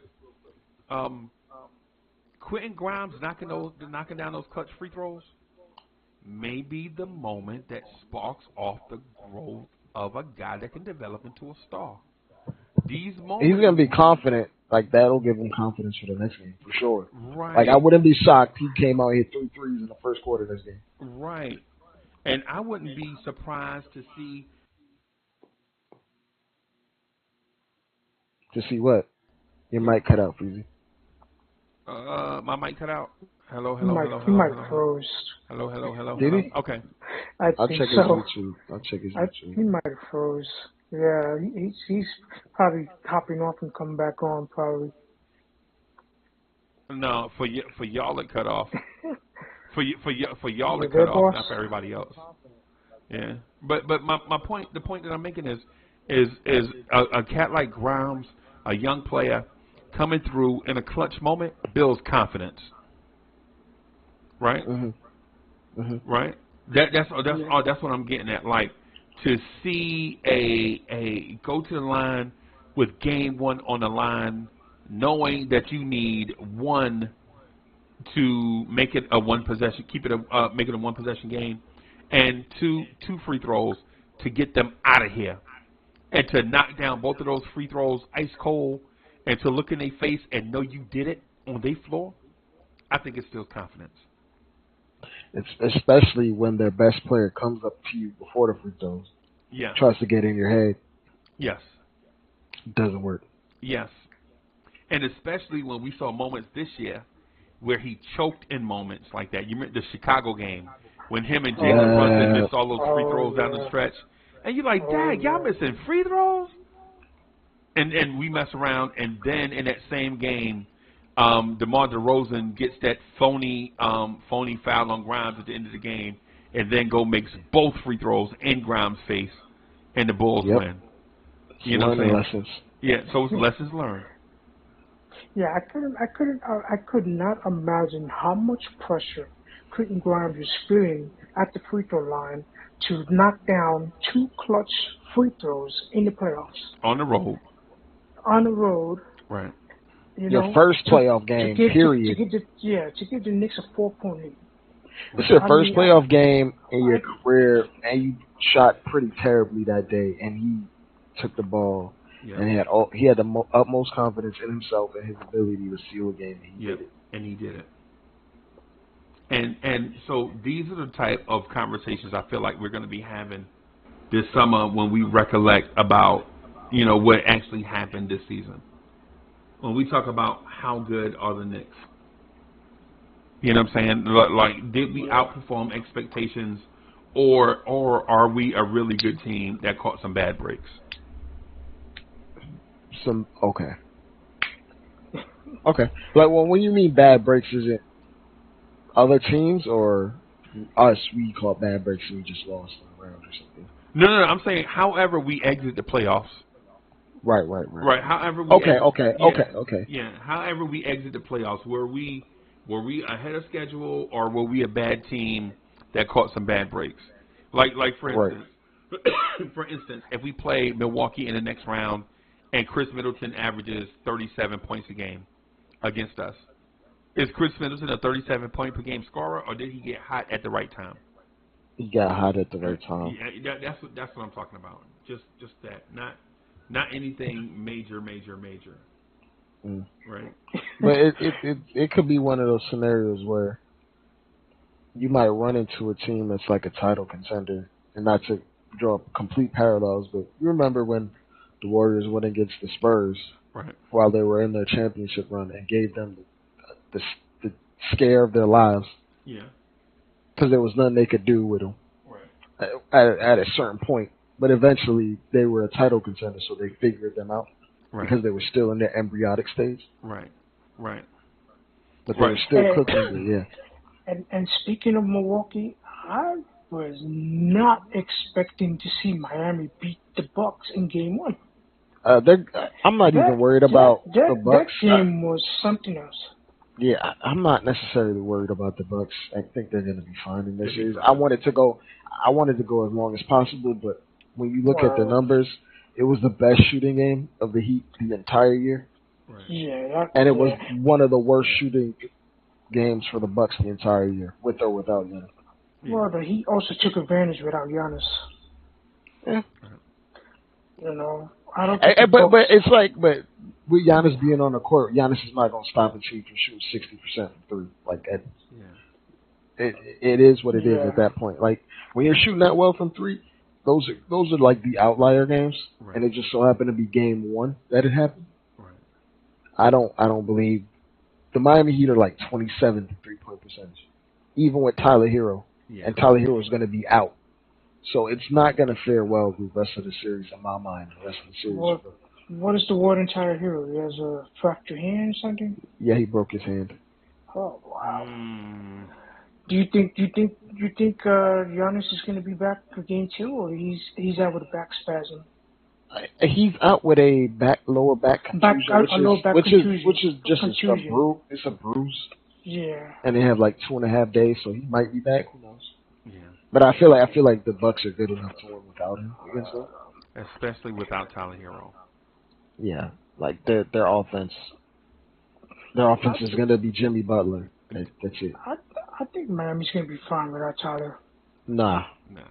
Yeah, I think that. I don't know. Their offense was already pretty bad. But hey, Dre, let him. him explain it though. Adam, why Okay, yeah. Go ahead. why would you think they'd be all right without Tyler Hero? I just feel like if Jimmy Butler do what he did in Game 1, and the other guys step up, Bam, Kyle Lowry, and the other guys in the court, Martin. Those guys are gonna do well without Tyler Hero. They play good defense against the Bucks. I think they're gonna be fine. I'm gonna say this, Adam. They shot 60% from three. That's why they won. Yeah. Literally, that is why they won. Miami. Yeah, they shot 60% from three. 60, and they are the 27th ranked 3-point shooting team. Right. If they do that in Game 2, they may have a chance to win Game 2. If they do that in Game 2 without Tyler Hero, who is, I think, their second best 3-point shooter, then have at it. But no. Well, Tyler Hero he's a good 3-point shooter, but there are times that he's not consistent. Yeah, but he's still their second best 3-point shooter. Yeah. And maybe even their second best player. Yeah. Oh, definitely their second best perimeter player. Yep. Yeah. So unless you think Jimmy Butler's going to average 40 and the Heat shoot 50% from three, then cool. But I don't see that happening. And unless you expect Kevin Love to get you 18 and 8 off the bench again. Then that's not going to happen. And Kevin Love's going to go 4-7 from three again. It would have to be the whole team effort for the Heat to steal Game 2. Yeah, I mean, it was a team effort today. It just also had an outlier shooting performance. Right. So this is just one of those things. Like sometimes you run into a team that shoots a very high clip. You're not going to win, no matter what you do. Right. But I also expect the Bucks to play better in Game 2. Play better how though? Like what can they do better? Oh, I expect Chris Middleton, Drew Holiday, a few other guys on the Bucks to shoot some threes, because they didn't shoot a lot of threes in Game 1. If they did, they missed a lot of them. They missed a lot. They shot 24% from three, their 3-point shooting which is in Game 1 was not great. And they're like a top 5 3-point shooting team in terms of percentage. Can Miami neutralize their 3-point shooting? They can try, but even without Giannis, it's like one of those things where their offense naturally manufactures a ton of open looks just off the drive and kick when Giannis isn't even there. Okay. And Drew Holiday is a really good playmaker. Okay. So they play at a up tempo pace and they seek out open looks, even with like 18 seconds on the shot clock. They put them up. It's just this particular game they just shot. I think Drew Holiday shot poorly from three, and they shot 25% overall from three, and they shoot near 40% as a team, with or without Giannis on the court. Okay. Yeah. So it's like one of those things where if they play to their baseline, and the Heat play to their baseline, their normal baseline, they shouldn't win. Let me inject this just real quick. Without Tyler Hero, I think you get less hero ball, no pun intended.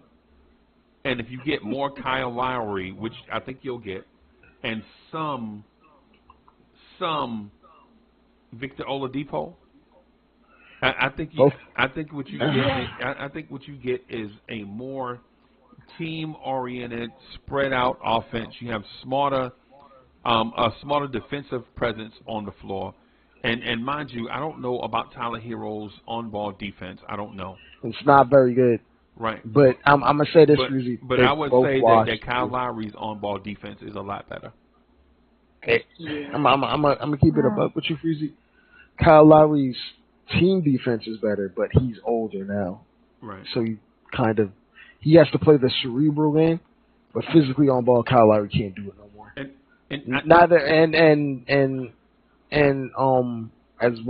I watch a bunch of games. Victor Oladipo is very inconsistent offensively.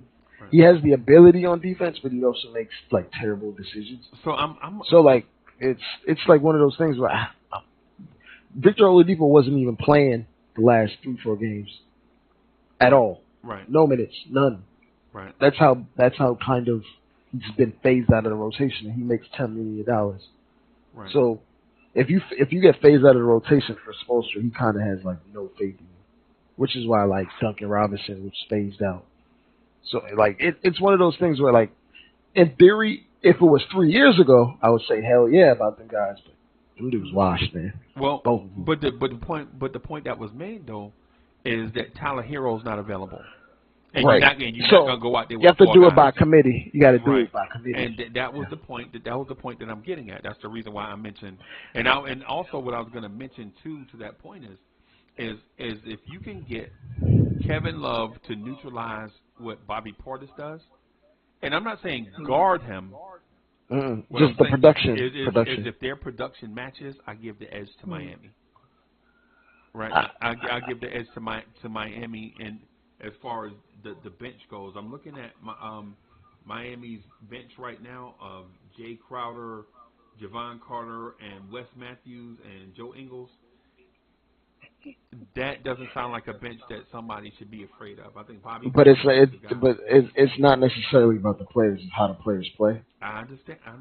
And like the Bucks offense itself, it churns out good possessions just on itself, how it runs. And I'll give Coach Bud his credit in regards to that.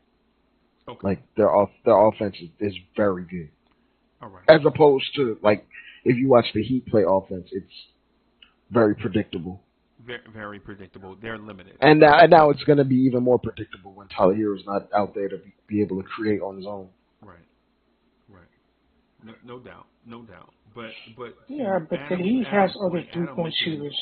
Chris Middleton got them 33 points on 20 shots. Yeah. That was kind of efficient, and Jrue Holiday was terrible. But I'm just thinking, man. I'm the more I look at the Bucks, bro, the more I think they're beatable. Jrue Holiday and Brook Lopez are really bad tonight. Like really, really bad. Right. Well, we don't know. And usually when Giannis is up, both of their production goes up, and efficiency too. So, like I'm from like when Giannis is in play, they're like 11-8, which is better than the Heat's baseline for the regular season, even when the Heat are all healthy. Okay. So it's like, okay, the Heat have a fighter's chance without Giannis, a puncher's chance without Giannis. Right. But if the Heat aren't shooting 60% for three, I don't see a way that they're beating the Bucks. That's really what it comes down to, 3-point shooting. And if we're going by baseline for baseline, the Heat are not a great 3-point shooting team. Okay. And the Bucks are. Well, if Milwaukee is struggling from behind the 3-point line, Miami can still beat the Bucks, even if they're not shooting a lot of 3-pointers. How? By attacking the rim and playing good defense and getting stops. Do they have guys that are naturally rim attackers though? Oh, they have a few. Oh yeah. Like Jimmy Butler, he attacks the rim. Martin attacks the rim. Kind of Larry attacks the rim. No, he doesn't. Well, he doesn't do it often, but if he wants to dribble the ball to the rim, he'll do it. He can dribble the ball to the rim and get blocked by Brook Lopez. Or yeah, he's not. Yeah, but there are times that Tyler, hits his shots off the glass. But it'll the rim take doesn't mean you have to dunk on something. You can attack the rim and play make. Yeah, and play make and create wide open 3-point looks for guys like Kevin Love. I mean, you can do that. It's like in my mind, I'm looking at it like a math equation, and it'll take too many outlier performances for the Heat to win. Yeah, I agree. I agree with you. I agree with you. And I'm talking about in a 7-game series because Miami can win game 2 if Giannis is off. But I'm still confident that Milwaukee can reel off 4 straight wins against the Heat. Exactly. That's kind of how I feel about it. And knowing Giannis, knowing Giannis, I don't even think he's gonna miss the next game. Yeah. I really don't.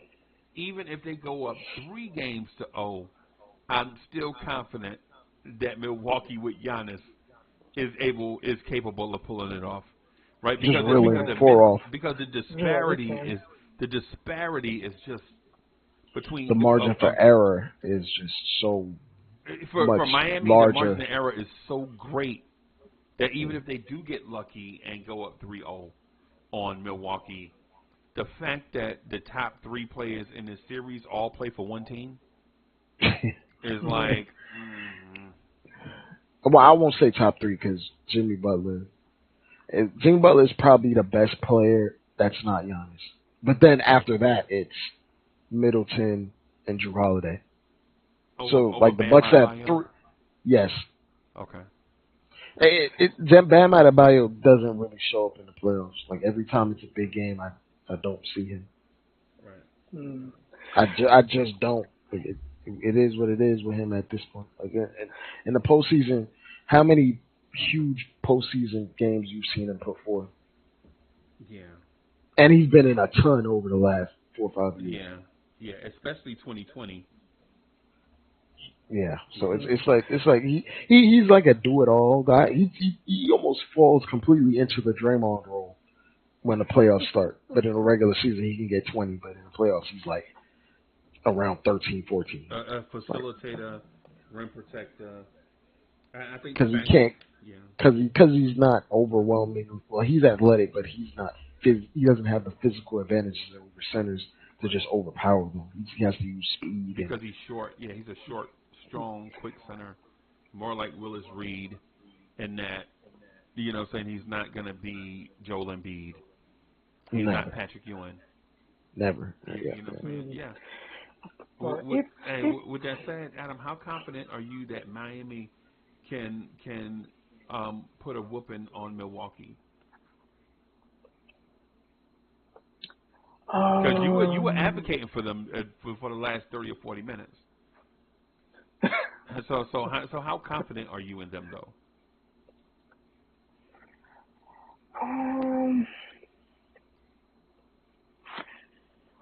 I feel that the Heat can beat the Bucks if they play similar to where they played in Game 1. Whether Giannis is playing or not, I think the Heat should take advantage of Giannis not in the lineup. And if Jimmy Butler, is hot like he was in Game 1, I think the Heat have a chance to come home up 2-0. And I'm saying if Miami finds a way to win Game 2, okay, it's going to be an interesting series. Back to Miami with Game 3. Yeah, and if Miami finds a way to win Game 2, we're going to be talking about what is going on with the Bucks, what they do wrong. That they lost both games at home. We're going to be talking about it. So we'll just have to wait and see how Game 2 transpires. Yeah. I don't know if you dodged that question. Or because you was like, there was a lot of wait and see. I don't know. And it's funny, Freezie, like, no, I could be wrong. This has been a common theme for like Bucks teams or under Coach Bud. It seems like they lose Game 1 often. It seems like their best with their back is against the wall. Actually, no. I've seen the Bucks win Game 1 a lot in the playoffs. I've seen them lose Game 1 against the Celtics. Lose Game 1. Against the Suns in the finals. They lost the first 2 games against the Suns. Yeah. Mm-hmm. They went down in the series against Atlanta. Right. It's one of those things where it's like they need a wake up call, or they need a smack in the face, and then they're just like, okay, now it's time to actually play. Which is funny, Freezie, because you're like, even if he go up 3-0, it's like, they still have the capability because they have 3 of the top 4 players in the series now. Right. Right. And the gap between Giannis and Jimmy Butler is And very between wide. Giannis and everybody, yeah. Yeah. And I'm with you on the Heat thing. I just want the Heat to at least extend it to Game 6. I would love a Game 7. Right, put some tread on those tires. Yeah, a game 7 in Milwaukee, you know the Bucks are going to win that. But I don't care who wins. Is what I'm getting at. Yes, you do. No, I don't. I don't care. Because you don't want, if the Knicks make it deep in the playoffs, you don't want them to face the Bucks. Freezie feels comfortable. Adam, you totally had not been listening to me for the last month. Freezie feels comfortable about the Bucks. You have not heard a word I said for the last month.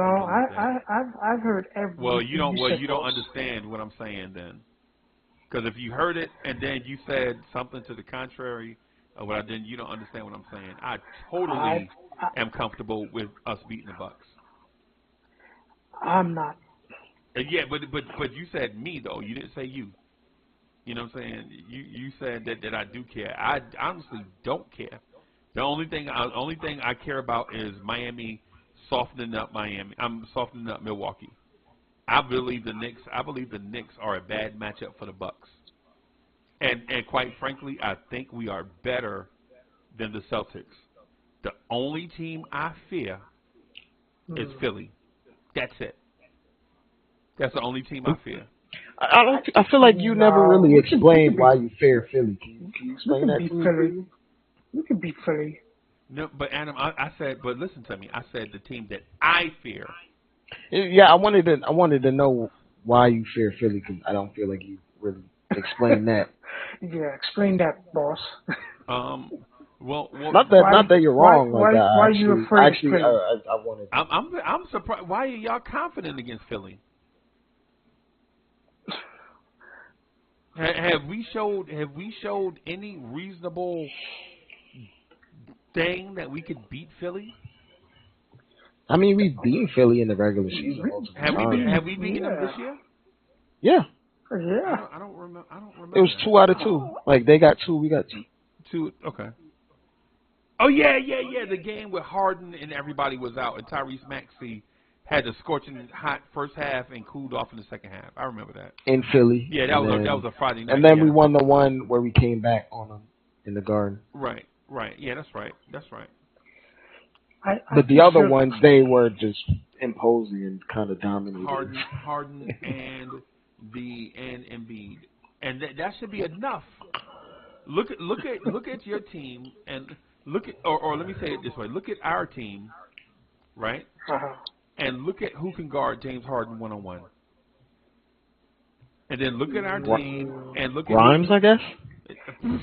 Stop! Come on, man. I said I guess.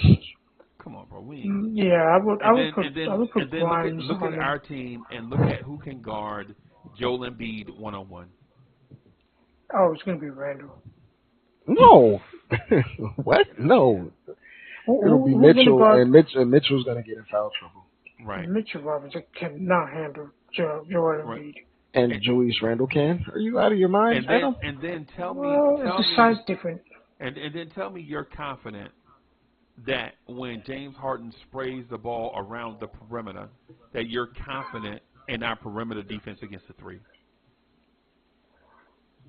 Tobias Harris might have a 20-piece against us. George Niang is who I'm concerned about, and Tyrese Maxey is who I'm most concerned about. Right.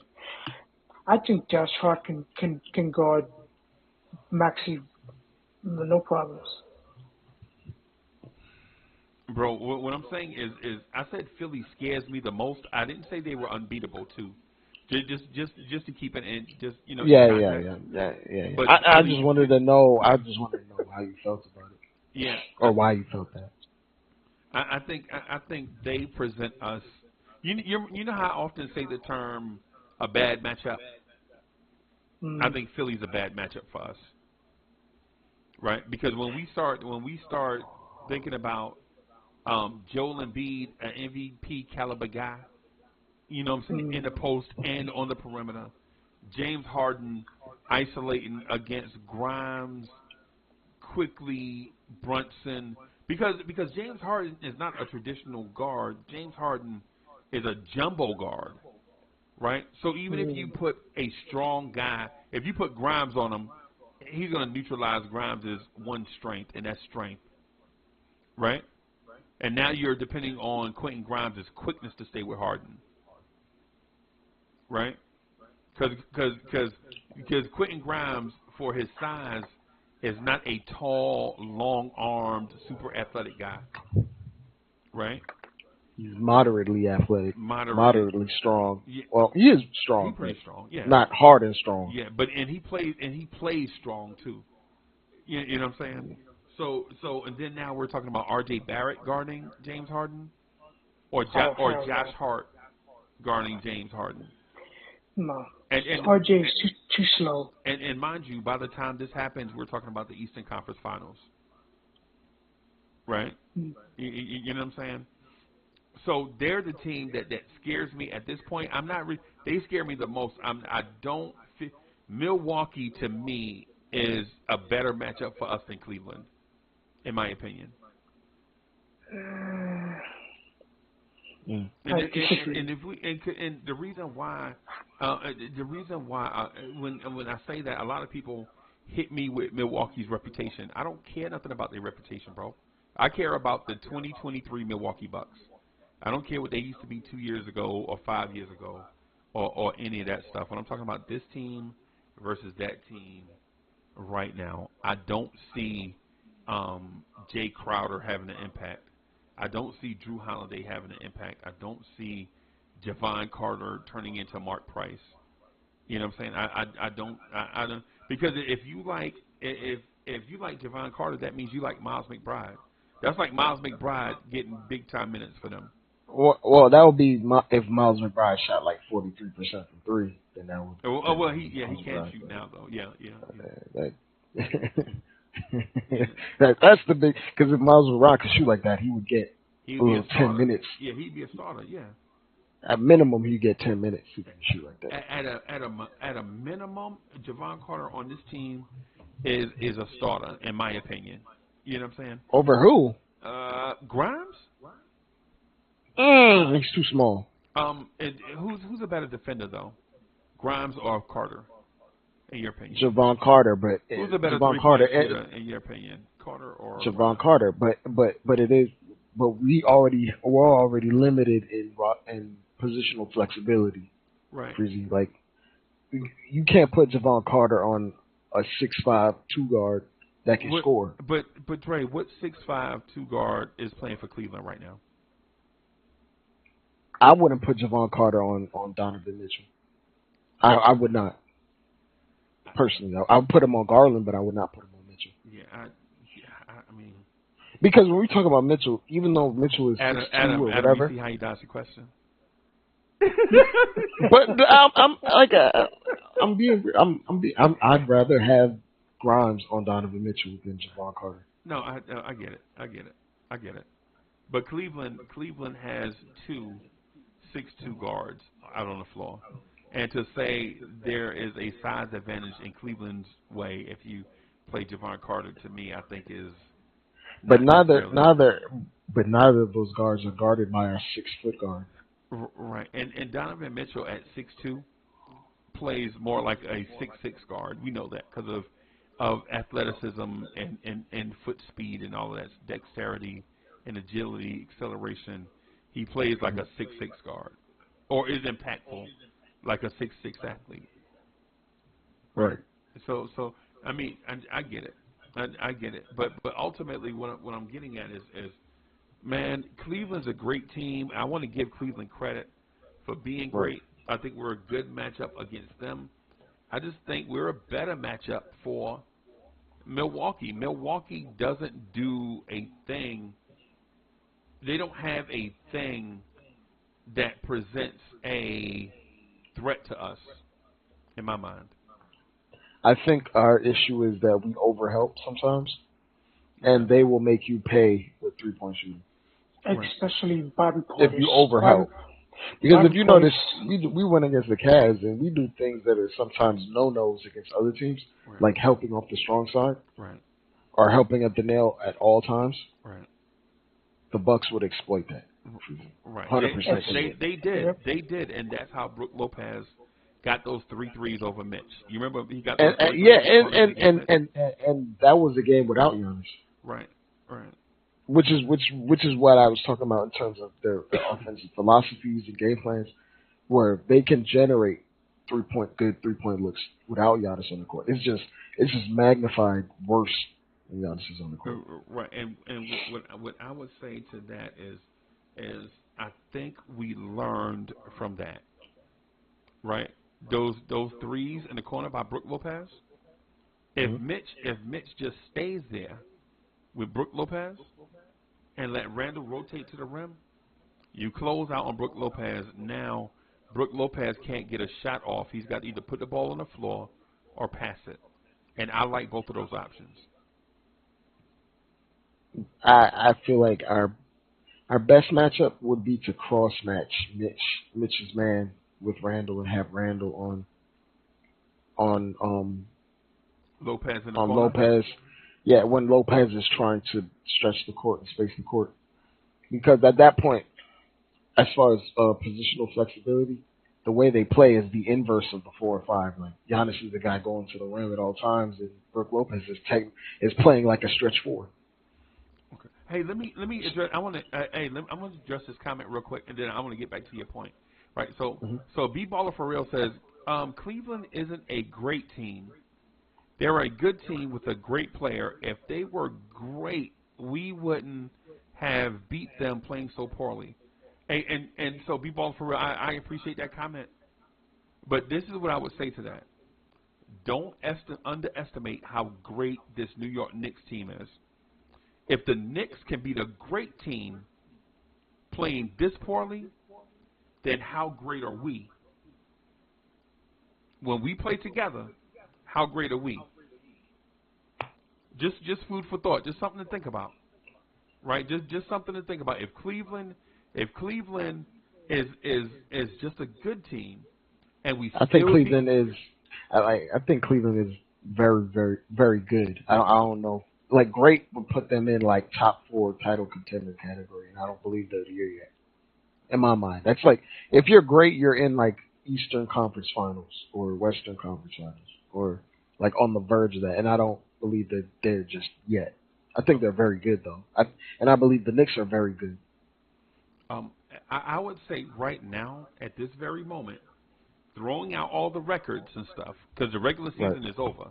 The regular season is over. So looking at records and all that stuff don't mean nothing. Now made the best team win, right? Yeah, right I was just now, grading off ceilings and potential ceilings with the roster. No, in I'm terms not of disputing teams playing right now. I'm not But disputing go ahead, anything. I'm not disputing anything that you said, right? What I'm saying is right now, throw all the regular season stuff out the window. Now is let the best team win, right? And you saw today or yesterday that the Miami Heat beat Milwaukee, right? And you saw Saturday that the New York Knicks beat Cleveland. Now now when you say that, are you saying that the team that won Game 1 is the better team in the series? No. But what you said, played better that night. But they were better on that night when the game was played, right? That's all I'm saying. Like I'm saying, I think the Knicks are a lot better than what people are going to give them, that are giving them credit. I think we're a little bit nervous that our roster doesn't look like Boston's roster. And it's one of those things about what is it, the things that you do that are sustainable, which is why I'm more confident on the Knicks as opposed to like the Heat. Right. Okay. So like the Heat won tonight, but they were shooting 60% from that's not sustainable. Even on open shots, NBA players are not shooting that high of a clip. Right.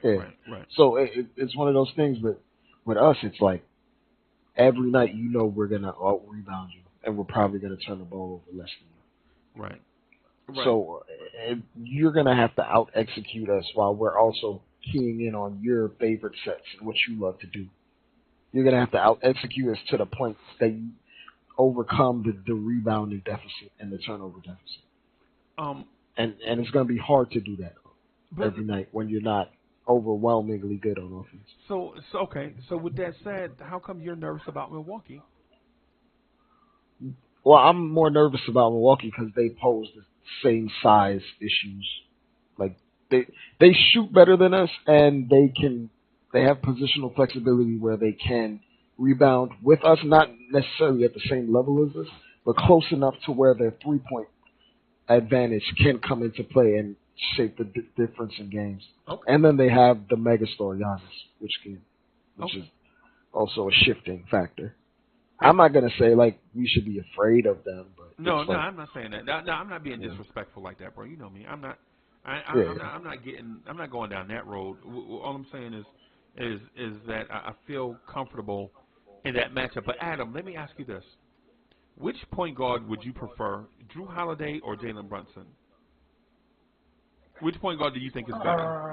Um, Chad, which point guard do y'all think Drew, is better? Drew Holiday, but Brunson, he's It becoming, kind of becoming. depends. It But pick depends on what one. your Pick one team though, Adam. wants. Pick one, Adam.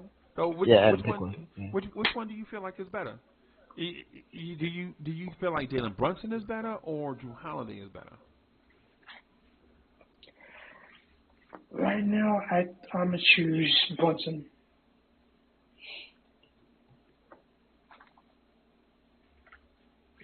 He chose. I'm You there sorry, for reason? I didn't hear it. Who did you say? He said he chose Brunson. He said Brunson. Okay, Chad, what do y'all think? Would y'all prefer Drew Holiday or Jalen Brunson? And in my mind, I think it's Jalen Brunson, and it's not even close. Dre, who do you think is better, Drew Holiday or Jalen Brunson?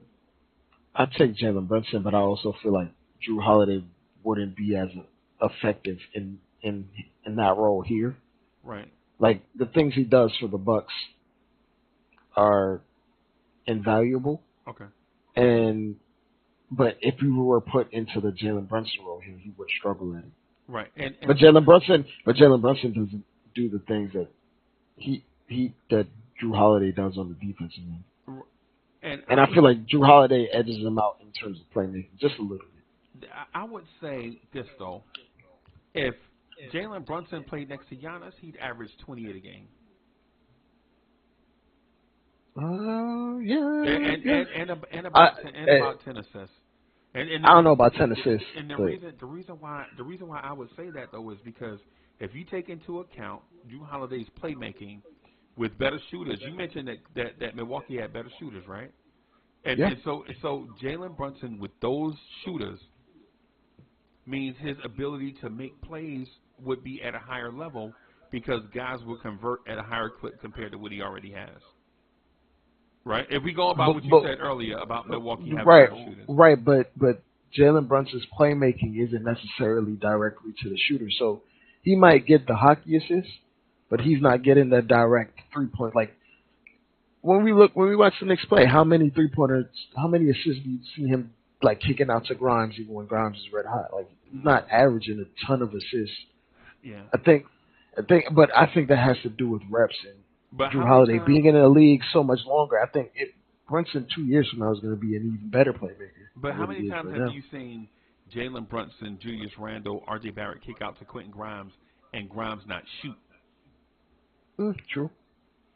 You know what I'm saying? I think there is something to it. But Freezie, you also got to remember, Jalen Brunson and Julius Randle are like, I think number 3 or number 2 in most pick and roll points as a tandem. Okay.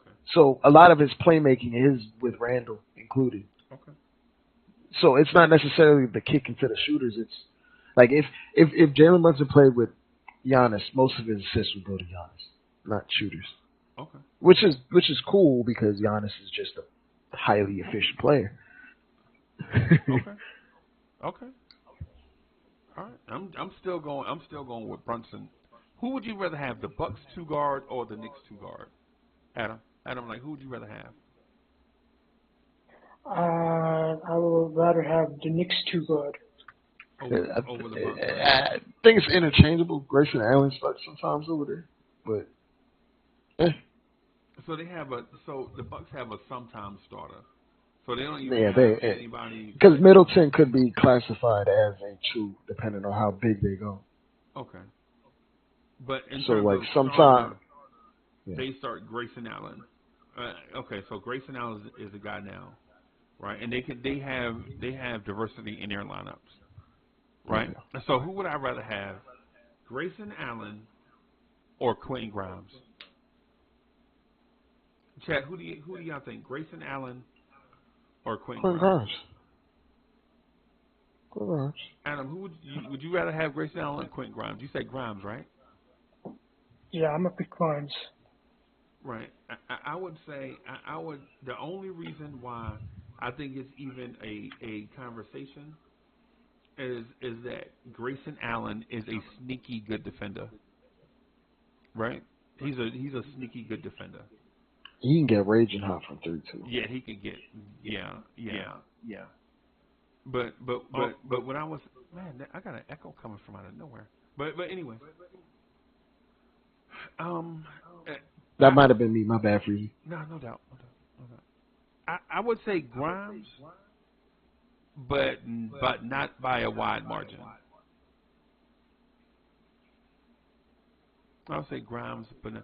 So who would you rather have, Adam? Chris Middleton or R.J. Barrett? Chris Middleton. Chat. Who would y'all rather have? Chris Middleton or R.J. Barrett?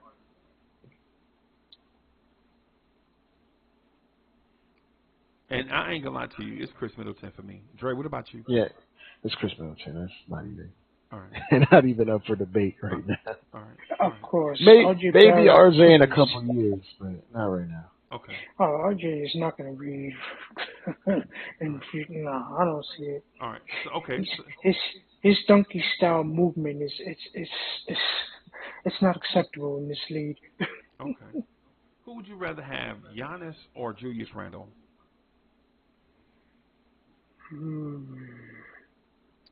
I'll answer for you, Adam. Giannis. I'm going to say Giannis.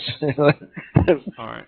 And I love Julius, but right. Giannis is the best player on the planet. Yeah, Giannis is way better than Julius. That's not an indictment on Julius. It's just Giannis is Giannis. Right. Yeah. And I'm gonna say Giannis also, but I don't think the gap between those two players is a Grand Canyon. Right.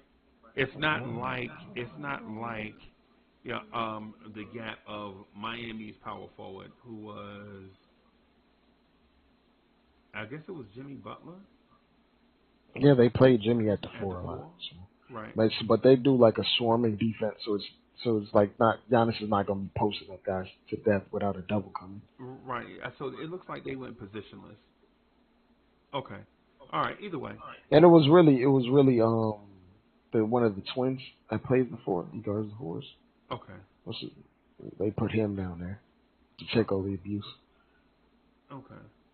I'm gonna say Giannis over Randle, but not by much, not by as much as people think.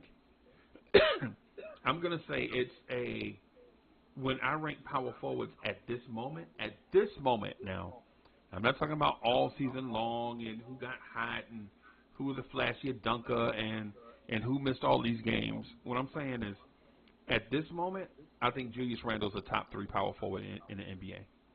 Yeah, that's fair. Right. But Freezie, do you think Julius is a top 10 NBA player? A top 10 NBA player? Yeah. Yes. I don't know. You know why I say that? I think he's somewhere between 10 and 15. I don't think he's top 10. You know why I think say Julius that? is the top 15. Because what's going to happen is Julius Randle's probably going to be second team All NBA. And when you're second team, I think he's going to be moved down to 3 though. I think he's going to be moved behind down. who? The way it's setting up.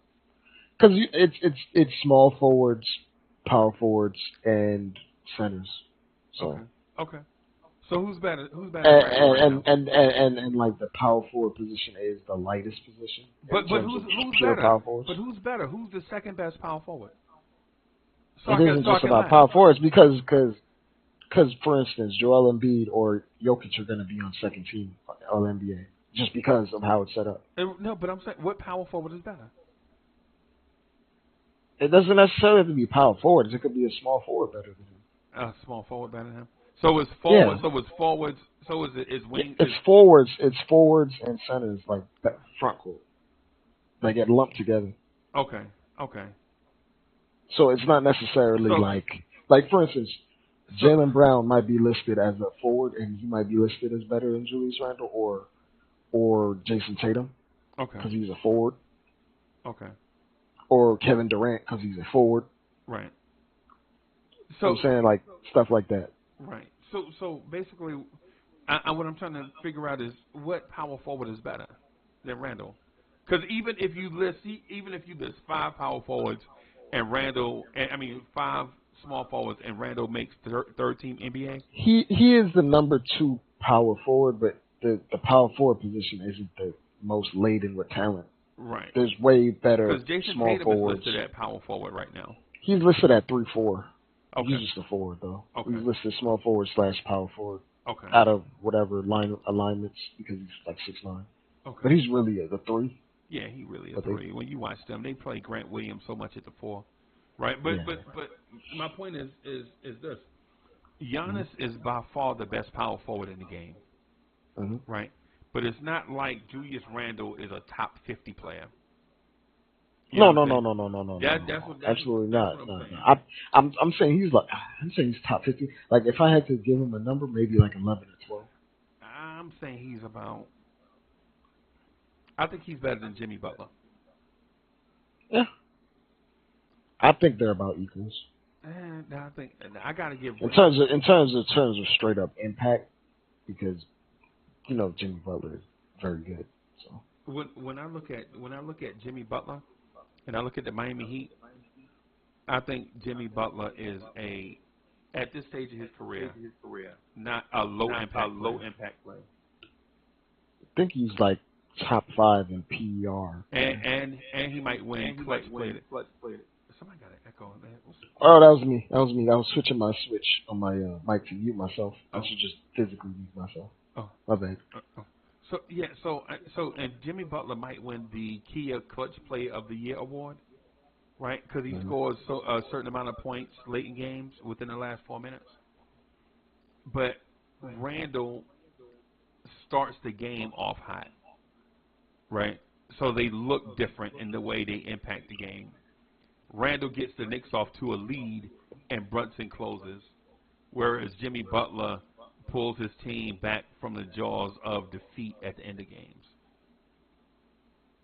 And my preference is Randall, right? That's just me. I take Randall over anybody at any of the big fours, right? The big forwards like Durant, Tatum,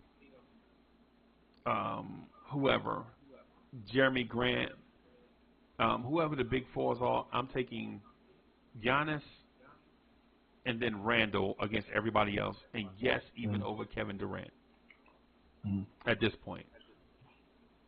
I think Kevin Durant didn't play enough games to even be listed that high anyway. No, I'm saying if we're starting a franchise right now, I'm taking Randall over Durant.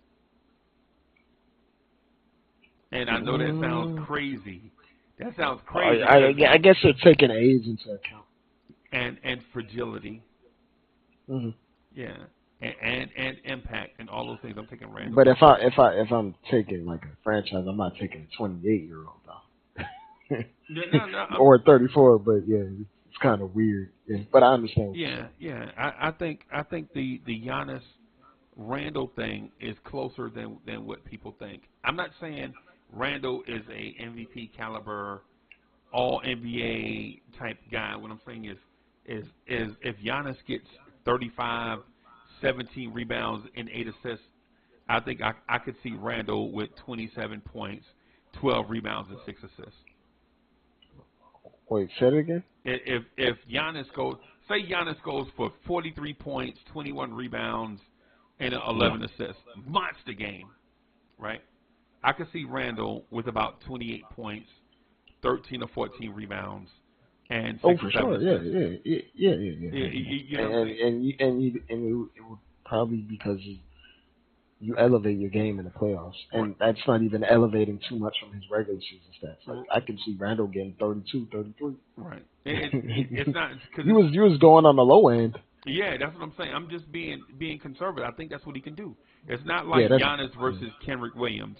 Is basically what I'm getting at. Yeah. Like when I talk about Randall, just being a fringe top 10 NBA player is very high. Right. So like it's not an indictment. It's like when if I were to say Kobe Bryant isn't a top 10 NBA player all time. He's like 11. Okay. Hypothetically speaking. Okay. If you're knocking on the doorstep of top 10, you're not far away from the elite of the elite.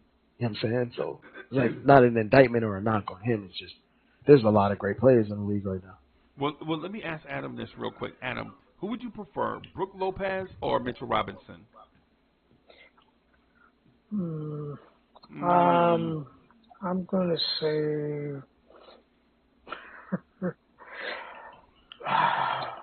Brook Lopez. Yeah, because Brook Lopez right now is the better defender, right? And he can shoot the three. Yeah, and he's not clumsy. Right.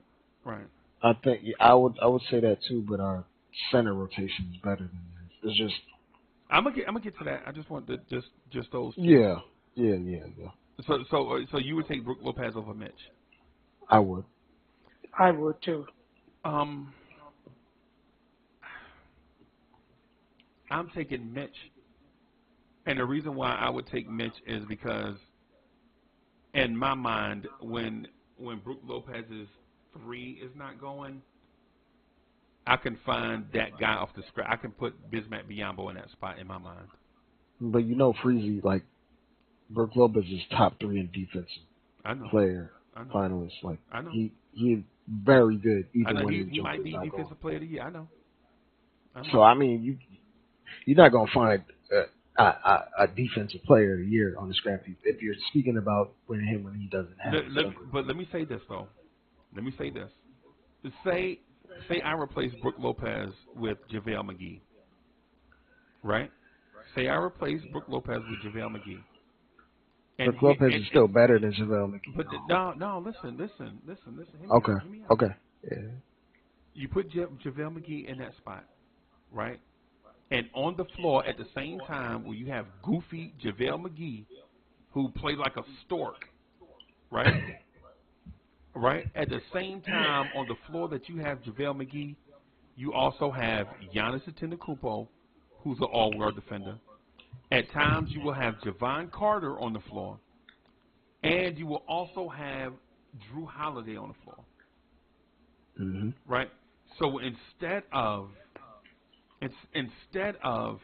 having a guy that's a Rudy Gobert type that searches out offensive players, calls your defense, is a backline dominant defensive center, you have those three guys funneling offensive plays straight to you where all you have to do is just put your hands up. Now, with that said, he is great at putting his hands up. Mm-hmm. Right?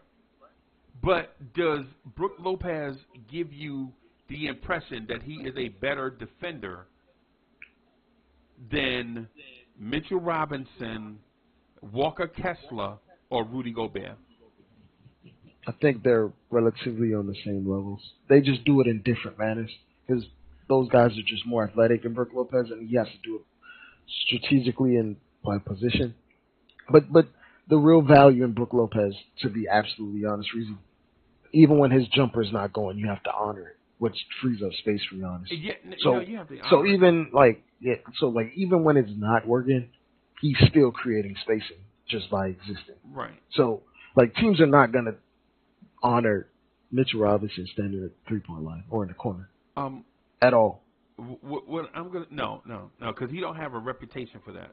right? But my thing is with Brook Lopez, you took the offensive Lopez brother, who was a face-up five coming into the league, good It was offense, called soft too. and all of that stuff. And towards the end of the year, we're putting him in Defensive Player of the Year conversation. Yet he's surrounded by Giannis, Javon Carter, Drew Holiday, and Grayson Allen, and sometimes all at the same time. Yeah, Freezie, but when you look at like his rim protection statistics and all these things that actually like matter in terms of protecting the rim, like teams shoot a very, very, very low percentage when they go against him at the rim. But okay, so you missed what I was saying, right? I know like their team defense is it's a lot of concept. I'm not talking about team defense. I'm not talking about team defense. Yeah. I'm talking about his teammates, though. No, right? but that's not what I'm saying. What I'm saying is right.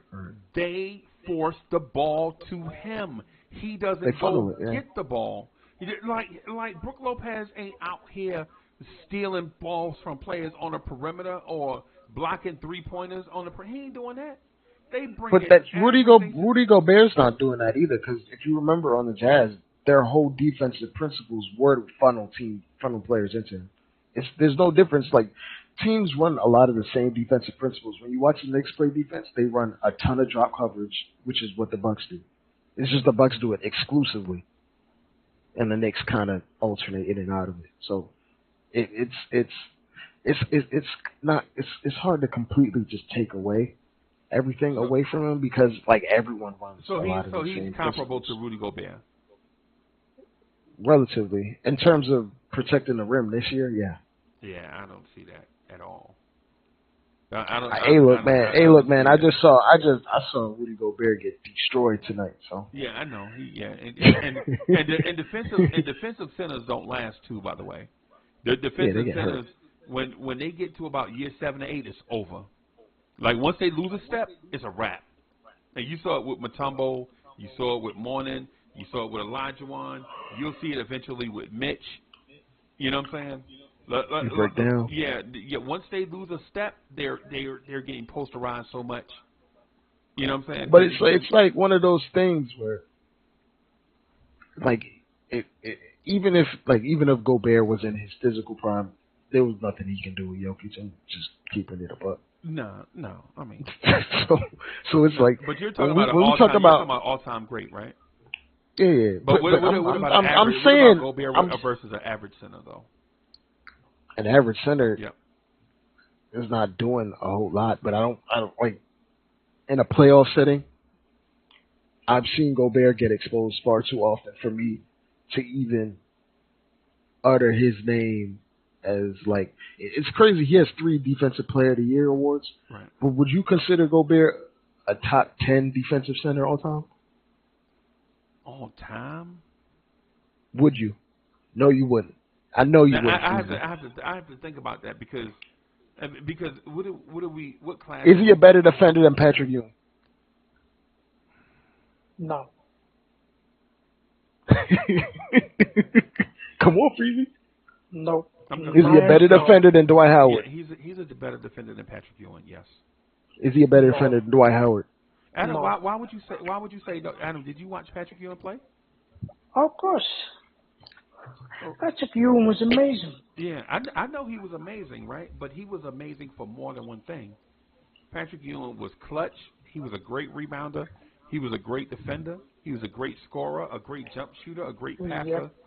But when you're saying is Patrick Ewing defensively better than Rudy Gobert? Yes, he is. No. And his time, yes, he was. I feel Patrick Ewing was Freezie, and if Rudy Gobert, you feel like he was a better defender. Was he the best defensive center of his era? Yes. No, he wasn't. No, he was not. Bro. Well, in his career, yes. No, it's not. In his career, yes. It was Hakeem. Adam. And then David Robinson, bro. We got the man. Was Patrick Ewing the best all-around center out of those 3? Yes. Because Pat could put it on the floor. He could shoot jump shots way out to the 3-point line. Now, I'm not saying he was a 3-point shooter. But what I'm saying is he could shoot the ball He had fadeaways in his bag. He had face-up moves in his bag. He could dunk on you.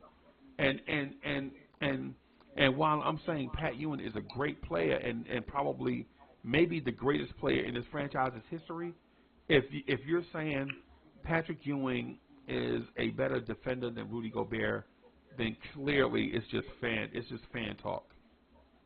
Okay, Freezie, I got a question. Another Jazz center. Is he a better defender than Mark Eaton?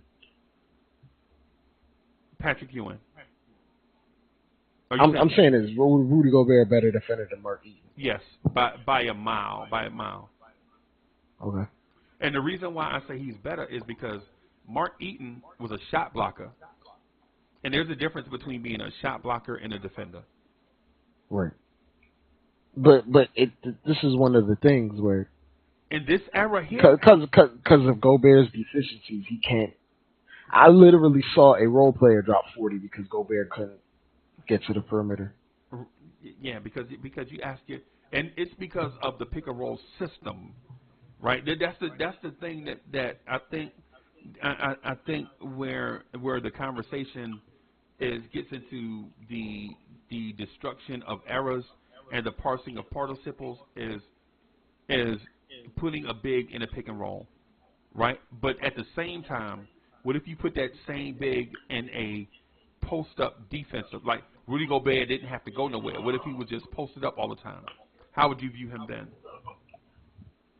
Well, because in the golden era of centers in the 90s, I feel like dudes would score on him. Hall of Fame in the golden era of Hall of Fame centers of the 90s, they would get buckets on him. Right. That's like us saying would Wilt get buckets on Rudy Gobert? Yes. Right. But what I'm saying is, if you're talking about systemically destroying a position, of course Rudy Gobert wouldn't be able to guard Golden State in a pick and roll, man. They would, you know what I'm saying? But I was talking about a guy off the Clippers that played at FSU dropped 40. Okay. And it's like rookie year, he dropped 40 on him. Right. No, I'm saying, but the pick and roll in a playoff game at that. But it's like saying what kind of wing defender can guard the triangle, bro? The triangle offense is created to destroy athletes, bro. You know what I'm saying? It's like when I'm talking about, it's all relative, because I feel like Hakeem and another guy you mentioned, David Robinson, they would all be better defenders than him in this era as well, because of their versatility and ability to guard on the perimeter because of their athleticism. Rudy Gobert is relatively stiff. Even though Hakeem he's good was at great, yeah. Even though Hakeem was great, you take any center from that era and have them in pick and roll coverage, and they're going to get destroyed. Yeah, I mean, I was speaking more. Olajuwon, and Olajuwon was probably the better athlete than all of those guys. Well, not David. Well, yeah. Let me rephrase that. To me, the best athlete pound for pound was Shaq, right? Out of the big centers from that era, because Shaq at 3'10" could run and jump and was fast and dexterous. He was a bigger Giannis. Yeah, he could. Shaq could grab a rebound and push it the length of the floor and take off of 2 feet in the paint and dunk it with 2 hands. And you've never seen a big do anything remotely close, right? But the point. But Freezie, when you mention that, like, Jokic is out here cooking him to the tune of like 35, right? Right. And I'm just thinking, there's a lot of, well, not a lot, but there's a lot of great centers over the course of the history of, and a lot of solid centers that would have been able to score on him, in my mind. Okay. Just off ability. And I feel like Gobert is kind of a product of there not being that many centers in this current iteration of the league. Right. So, and it becoming a pick and roll league, and he almost specializes at being able to take away the roller, right, the lob, and the contest. Right. The guy with the ball in his hands. That's his specialty. Yeah.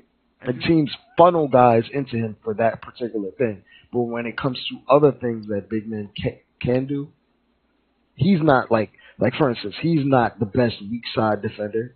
Jaren Jackson is better than him at that. Okay.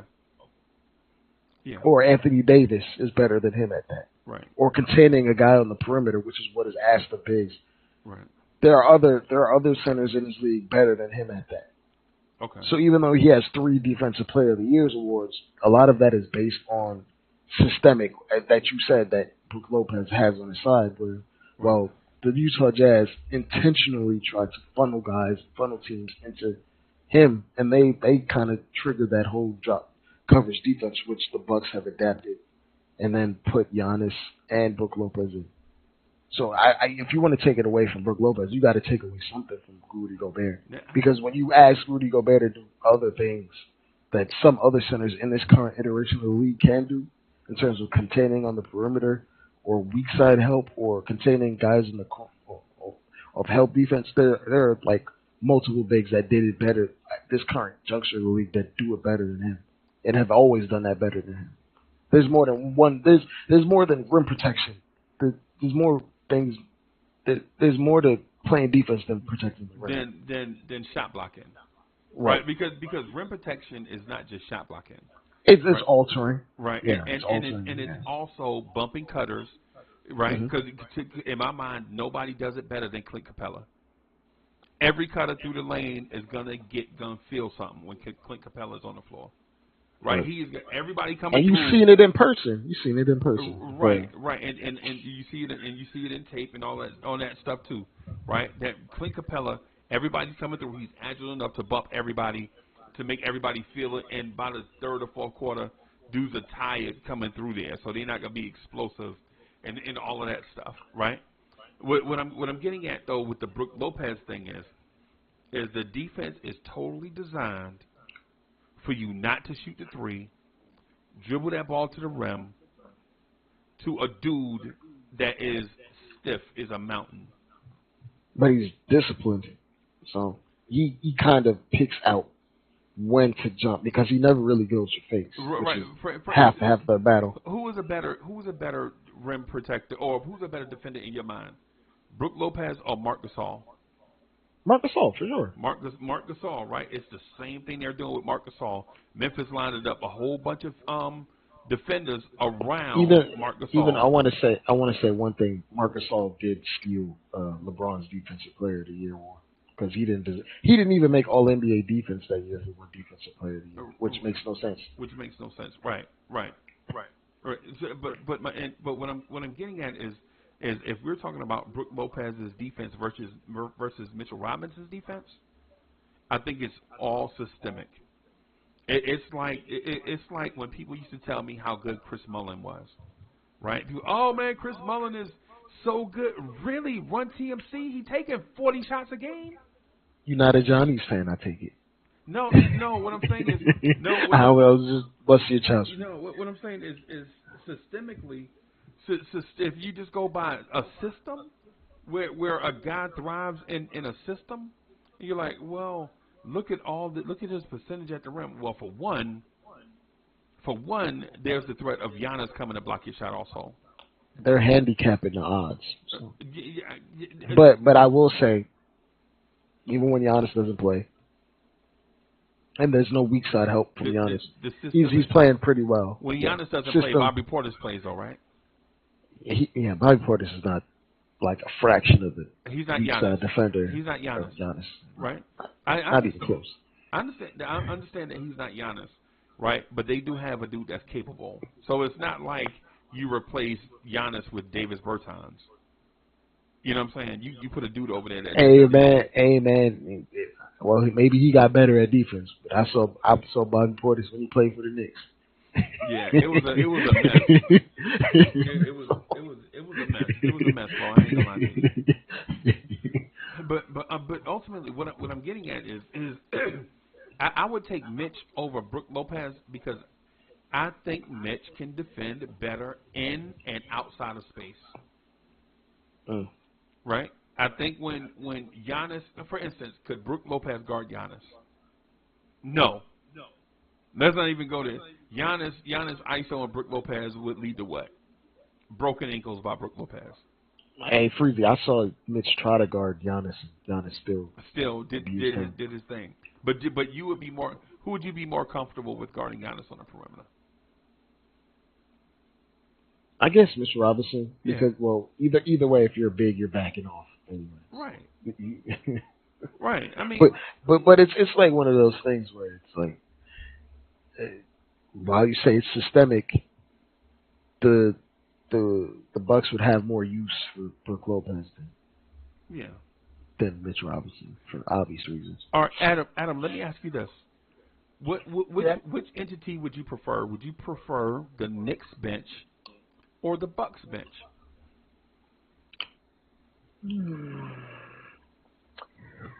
I would say the Bucks bench. Okay. Chat, would y'all prefer the Knicks bench or the Bucks bench? I would take the Knicks bench. I was just going to ask you that. Like, which would you prefer? But then we got to take into account what style of play would you prefer, because the Knicks play a style that is effective but not efficient, and the Bucks play like a hybrid style which is effective and efficient. Okay.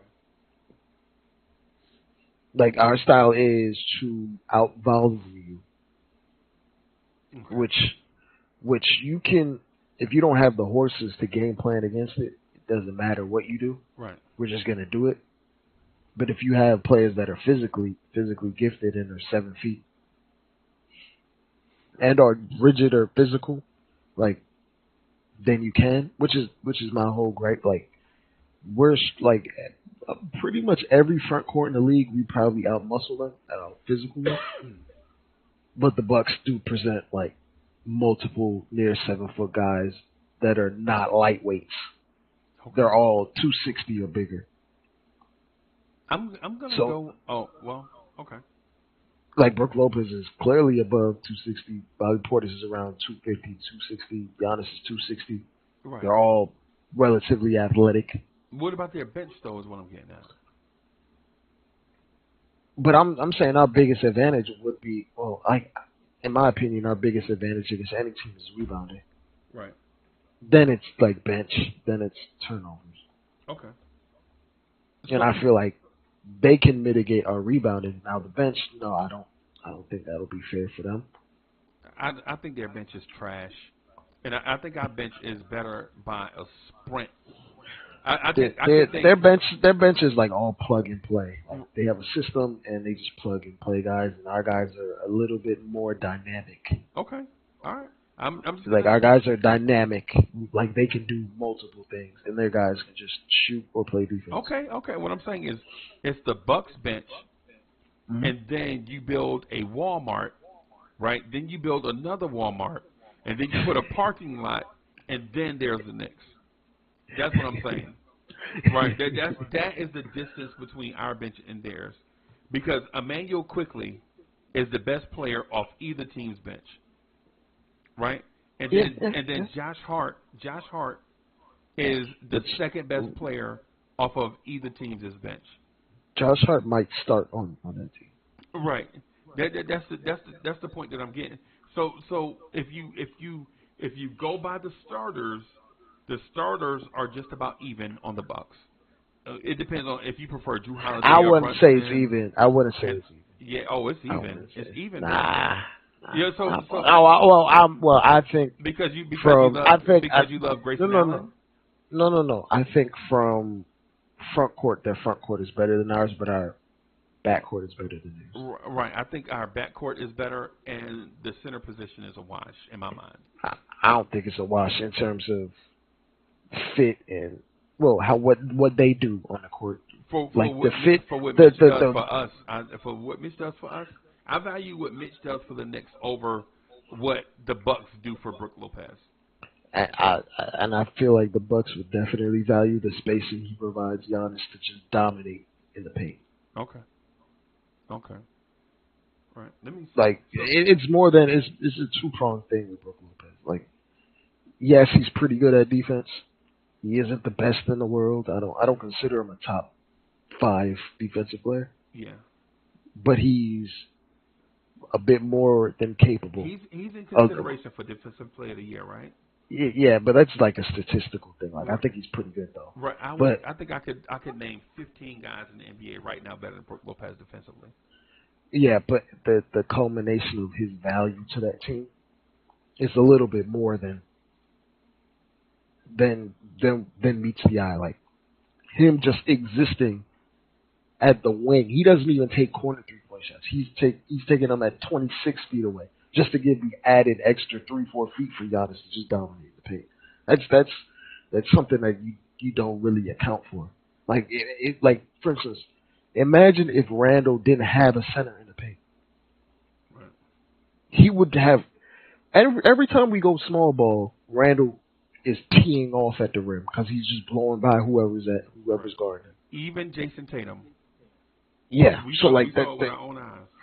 So like when we talk about Brook Lopez, like it's a checks and balances thing. Like it's a give and take.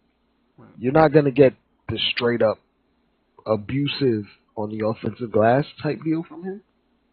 Okay. You're not gonna get that, but you're gonna get some of the rim protection, and you're gonna get the requisite spacing. So like we might not dominate teams like that on the glass, but you know Julius will get damn near 30 points a night just off the extra spacing. Okay. Okay. Yeah. With that. So I'm not that. So when I'm talking about these things that fit, it's kind of it's like it's not a perfect math problem for sure. So like I can understand where you're coming from 100%. Right. Right. So yeah. So what I'm saying to all of that is, Adam, can you please tell the Orlando Magic to stop sending me ticket request things? They want you to come back. They want money. They want to come back, bro. They need that money, Freezie. Yeah, they need it bad.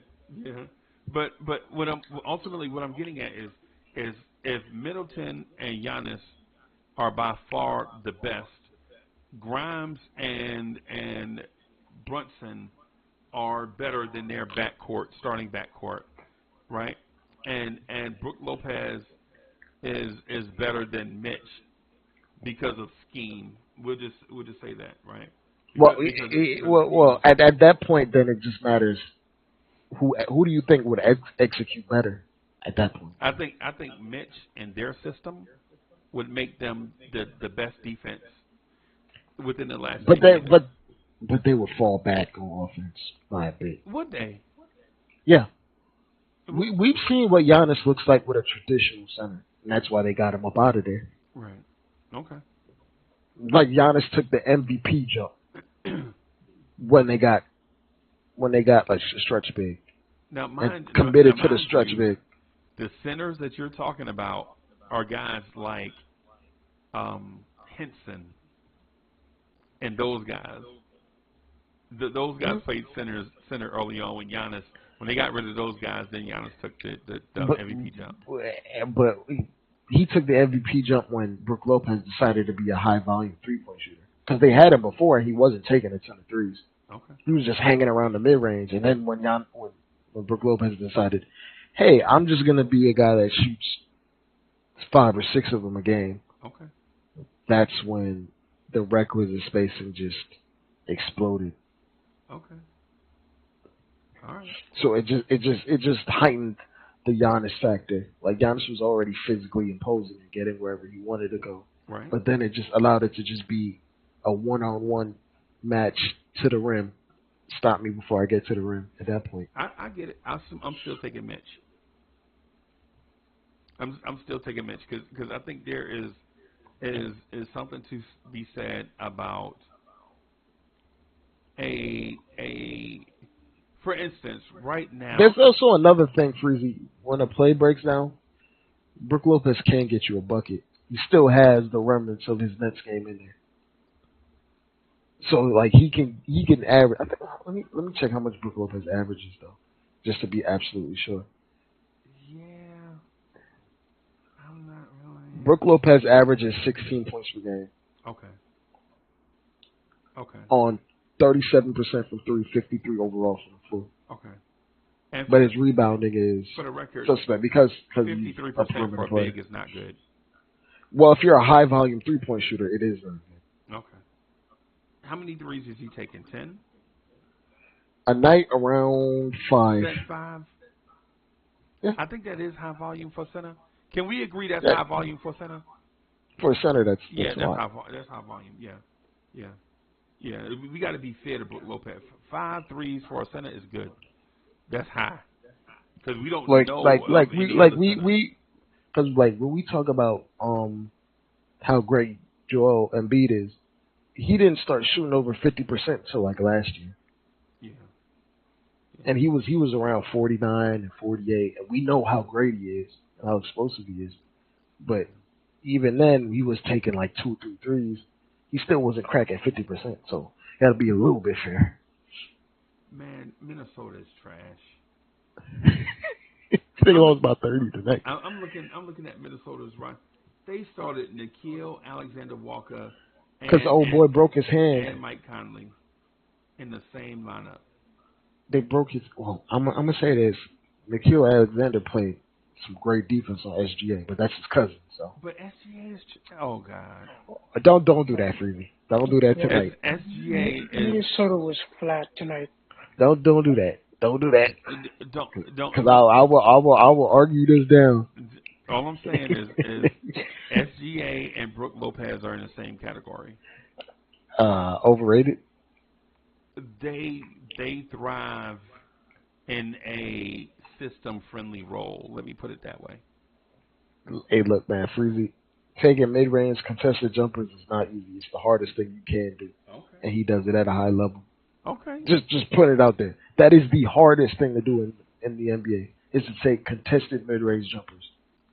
I think SGA on say the Phoenix Suns right now might come off the bench. If you put SGA on the Phoenix Suns right now, I think SGA might come off the bench. SGA, no, he wouldn't. Who's coming off the bench? Devin Booker? No, neither of them. They'll put SGA at the 3 and put Durant at the 4. No. Nah, SGA at the 3? No, he can't take that. No, and if we're keeping it a stack, I think SGA is better than Devin Booker. So I'm dead serious too. He's better than Devin Booker. You've never seen SGA in high leverage games. I never saw Devin Booker in high leverage games from CP3 out there. Yeah. And by the way, CP3 was with a baby Shai Gilgeous, and they went to the playoffs. By the way. A baby version of him, and they went to the playoffs and damn near beat the Houston Rockets in the first round. Yeah. So let's call it even. SGA is so he's a video game player. He's like one of them dudes. If you play with him on a video game, he's awesome. He's awesome in real life, man. You're not giving him his just due, man. I would take Anthony Edwards over him in a heartbeat. Or potential, or right now? Because right now he's better than. No, he's not. He's not better than him. Right now, I'm not built. But SGA is also like 3 years older than him. For instance, I'm not. When I look at Anthony Edwards, I'm thinking, okay. So, for instance, if I had SGA, right, I'm thinking, man, if I get Anthony Edwards can be my cornerstone. If I have Anthony Edwards already, I'm thinking, man, I can bring in SGA to be a complementary piece. That backcourt would be awesome. But I'm not thinking I can build a franchise around SGA. Why is that? Because he's not a franchise player. But why does what about him is not a franchise player? Yeah, I don't know, man. But what about him? You're not answering. What is it? It's everything, bro. You know, he leads the league in blocks by all guards, right? Okay. He's a two-way player that's also averaging 31 on 50% shooting. Okay. Like the only player 24 and younger to ever do that was Michael Jordan. Okay. Like let's not play on SGA. Am I saying he's Michael Jordan? He's not. Clearly not. But he's very talented. So SGA he is. He's going to be on our. He's going to be on All NBA first or second team, probably second team. So SGA on guards, which is very hard to do. No, of course not. But he's had a top 4 season this year by a guard. Right, and so SGA and Donovan Mitchell are around the same age, right? Yeah. So he's not exactly this young player that we No, are saying he no. is. Donovan Mitchell is like 26. 2 years old. Yeah, 26. he's like a year. He's like a year older. And Shot. SGA is about to turn 25. So he's like a year and change older. Yeah. I mean, Okay. And also statistically, SGA is having a better season than Donovan Mitchell has ever had. Even though Donovan Mitchell has had teams built around his skill set a lot better. okay. I just want to be fair with SGA. So I think he's better than Donovan So Mitchell. SGA will turn 25 in July, Mm-hmm. Okay. and Donovan Mitchell will turn 27 in September. So he's basically 2 years. Donovan Mitchell is 2 years older than Yeah, him. basically 2 years older. Right. Look, Freeze, like we gotta call a spade a spade. Like there was a 0.3 chance of OKC making the playoffs, especially after their number one overall pick was injured and didn't play. And he got them down there single-handedly to within one game of the playoffs, Okay. while being the second most efficient isolation player short of Luka. While taking 20 plus shots a game. If you're the prohibitive number one guy and teams are game planning to stop you and you still get 31 or 50% shooting, that says a lot about you. Right. Big guards. Yeah. There's a lot of 6'5" guards out here not doing that. Freezy. Okay. I ain't never seen Devin Booker average 30. Have you? No. No. Okay. Devin Booker, by the way, is better than SGA. No, he's not. I don't know if you want to have that conversation. I don't think he's better than him. Right. Because I think matter of fact, if SGA was on the Suns, they'd be in the same position. And matter of fact, they don't lose tonight. If SGA was playing next to Chris Paul and Kevin Durant. Right. I'm trying to process this thing. Like SGA and Chris Paul. You know, Freezy, like. I'm just trying to think. I'm trying to imagine SGA and Chris Paul ever playing together, and what it would. They look did. Like. And they did play together. Did it look like?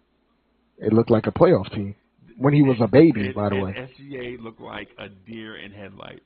Yeah, he was solid. He was pretty good in that playoff series, actually. I remember Landry Shamet being. He was a baby, by the way. He was like 21. Hey, Adam. 22. Adam. Yeah. Adam, do you have a construction site sized bin so that we could put these SGA excuses in? Because this bin we have right now is filling up fast, and I don't know if the SGA excuses are going to start spilling over on the floor. I don't want that to happen, bro. Look, man. I'm on the SGA bandwagon. If SGA ever hit the market, I'm sending them pics. No, I don't care. I'm sending them pics. I'm sending them pics even over Donovan Mitchell. I'm here to tell you that I think Grimes, in about a year and a half, will have an SGA type impact on the Knicks. I think you're severely underrating how skilled SGA is. No, I'm telling you, I think what he does when dudes take 20 shots a game, I don't care about the 8 points per game average because they shoot. But you talking about efficiency though, like he is shooting well above 50%. Like when you say 20 shots, it's not like he's getting that Jerry Stackhouse 30 where Jerry Stackhouse averaged 30 on 39% shooting. No, it's a different ball game for you. It's not the same. Like yeah. you can't use volume for everything if a guy's shooting 50%. When he's the number one guy and teams know they have to stop him. Right. So, did you know that SGA shoots a better percentage from the floor for his career than Kobe Bryant and Allen Iverson?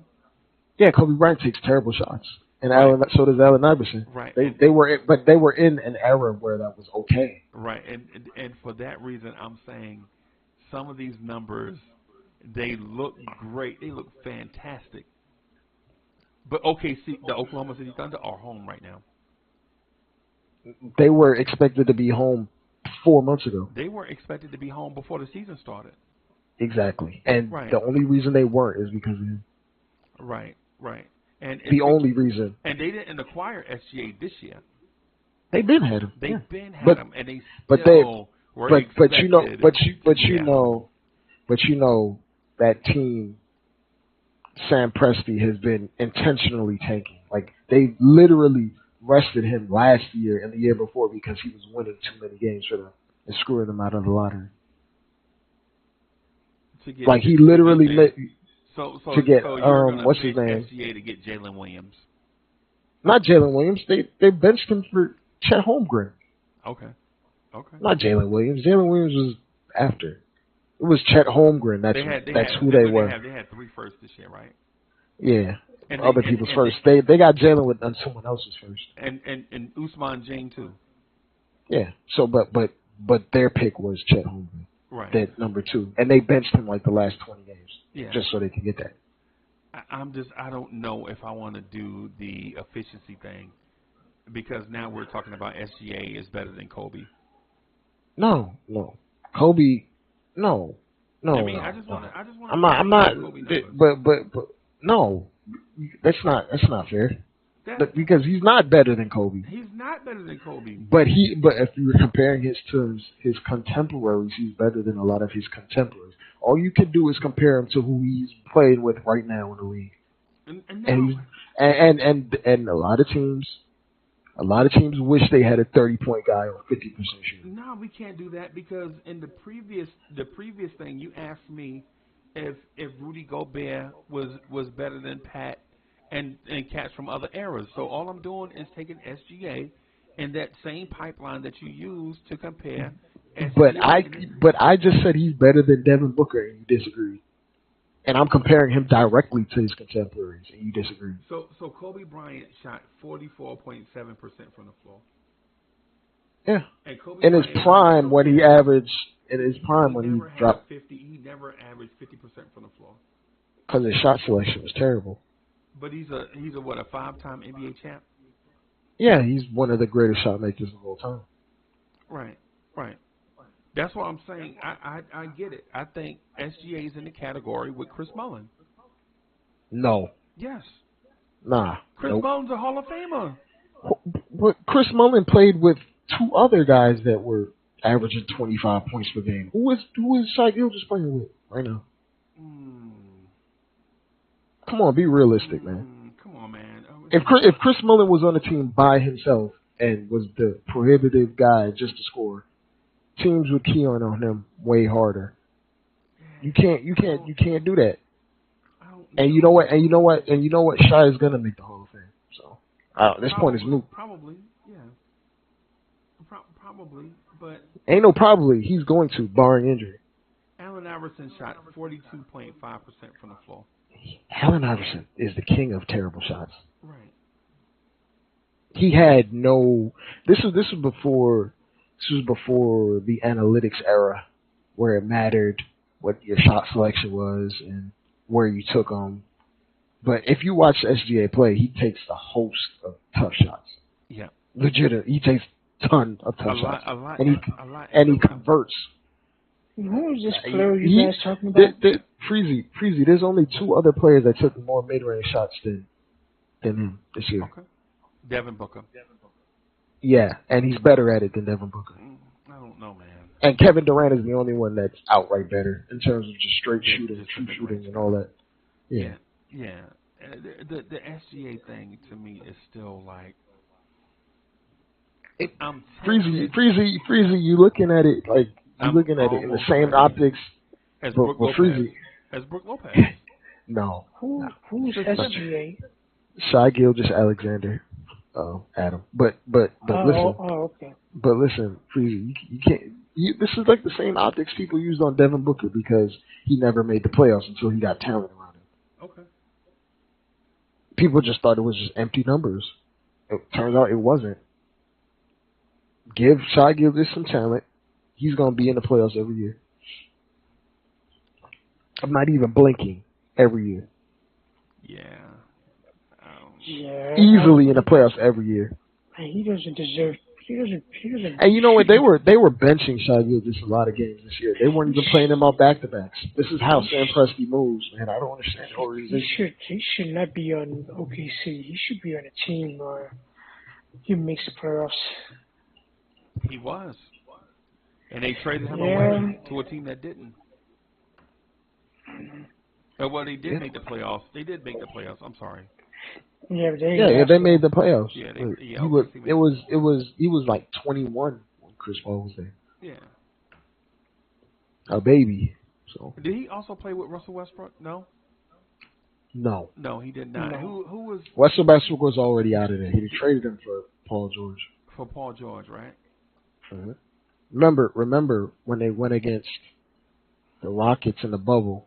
Westbrook was on the Rockets at the time. Right. And so when SGA was on that team by himself, they tore the team down and started tanking. Yeah. So he's not impactful. They gave.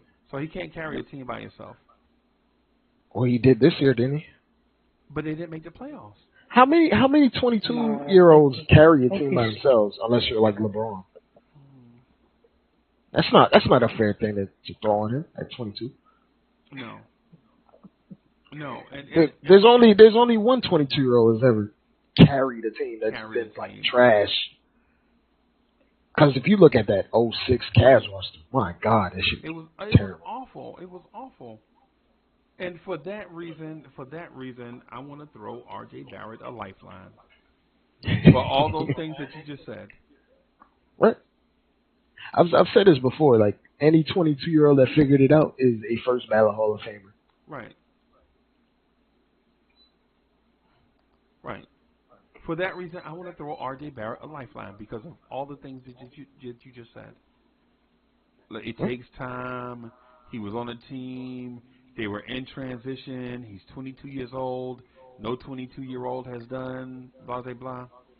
And for that reason, I wanna. I wish I had a time machine because I want to see what RJ looks like at 25. Yeah. And it's hilarious how we got from is Brook Lopez better than Mitch to SGA is a great NBA player. But this is one thing. Everything is 1 degree away from the Knicks. So yeah, no. I'm not saying that I dislike it or I'm confused by it. What I'm saying is it's intriguing how a conversation can go from Mitchell Robinson's perimeter defense to SGA. Everything spirals out of control. Yeah. So. Hey, Adam says he doesn't want R.J. Barrett shooting threes. Period. Unfortunately, he has to in this NBA. No, that's not his game. I want him to attack the rim like he did in the regular season. The more he attacks the rim, the better chance he's going to score 25, 30, 35 points. If he keeps launching threes, he's not consistent behind the Adam, there's only one player in the league that averages that many points without taking threes. Yeah. And his name is Giannis. Or DeMar DeRozan. I was going to say DeMar DeRozan, but yeah, I got you. But I mean, even DeMar DeRozan takes like 2 now. Two threes a game, yeah. It's like, you can't not shoot threes. You just got to take less, maybe 3. Yeah, and then plus 2, that's fandom. That's fandom talking. Because fandom would say, I need RJ to do certain such and such and such. But the basketball heads would say, hey, man, are the Knicks winning? Do whatever it takes to win basketball games, whatever it takes. Because I don't care about R.J. Barrett scoring 30 a game and we're in a lottery talking about where's Brandon Miller going to play at next year. Yeah, you know what I'm saying? It's one of those things, Freezie, because when we talk about the Knicks are effective, not efficient. And part of that equation is RJ running into the paint and throwing up some nonsense, and they're getting cleaned up.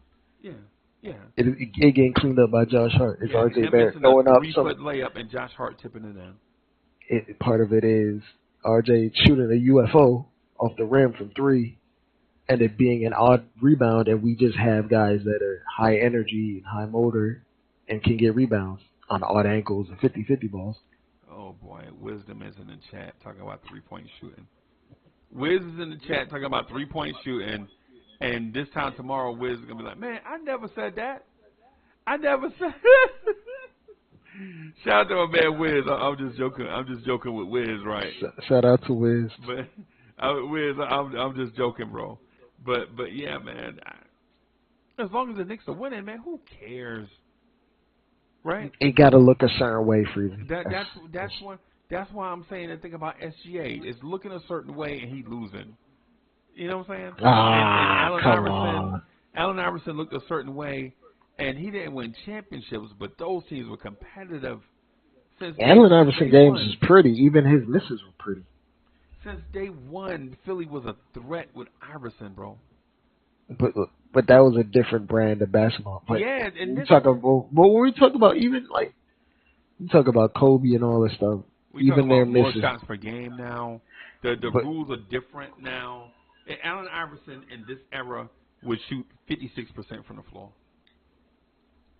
Kobe Bryant in this era would shoot 57% from the floor. 42%. It depends on their shot selection. In my mind, because with the same shots. Because now you have so much freedom of movement. And then, can you imagine Kobe Bryant seeing a 2-3 zone? But Freezie, like, in order to shoot that percentage, you got to shoot at a high clip from three. Okay. Period. Like you're not like the greatest shooter of all time. Freezie is Stephen Curry, and he clears 50% barely. Okay.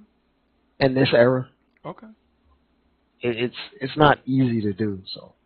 Like I'm not gonna say they're gonna shoot 56. I would say they would shoot closer to 50 though. So Kobe wouldn't be at 44. He would be at like 48, 49. So you're saying SGA is better than Kobe? No, because SGA's his field goal percentage would be better than Kobe. SGA doesn't take a ton of threes. That's why. SGA takes a couple threes. You know damn well Kobe. Even if Kobe shot 33% from three, he would take 5, 6, 7 of them. Just because. Because Kobe's a scorer. Yeah, because that's his mentality. Right, but what I'm saying. So it's almost a similar mentality as Devin Booker. To say SGA is 50% in this era, and then say to Kobe would step in this era and shoot 48%, means you think SGA is no. Just being a better scorer is not strictly numbers. There's types of shots you take, the array of difficulty. There's multiple things that go into it. I think Shai Gilgeous is a very good player, but I also know for a fact that Kobe Bryant, even if he shot lesser percentages than, let me throw out a player for the time.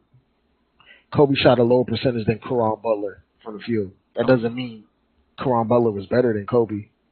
That just means Kobe took very difficult shots. Caron Butler in this era would shoot a higher percentage than SGA. No, he wouldn't. Yes, he would. But he would shoot a high percentage though. But he wouldn't shoot. He wouldn't. No. Not on SGA shot night. If you looked at SGA shot night. SGA is a stat pattern. Nah, I can't say that because they actually need those stats from him to even function. So how is it stat padding? Right, they need those. They need those.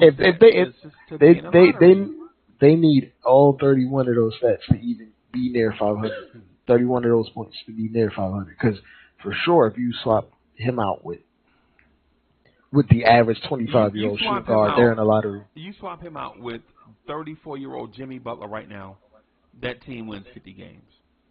No, they don't. Yes, they do. No, they don't. Because now you move SGA for Jimmy Butler. Now you Freezie, have Trey Man. Freezie. Right. The Heat roster right now is better than that roster, and they only won one more game than OKC. Heat's roster is better than OKC? No. Yes. No. Yes, it is. Yes, it is. No. Yes, it is. Didn't you just say they had Chet Holmgren?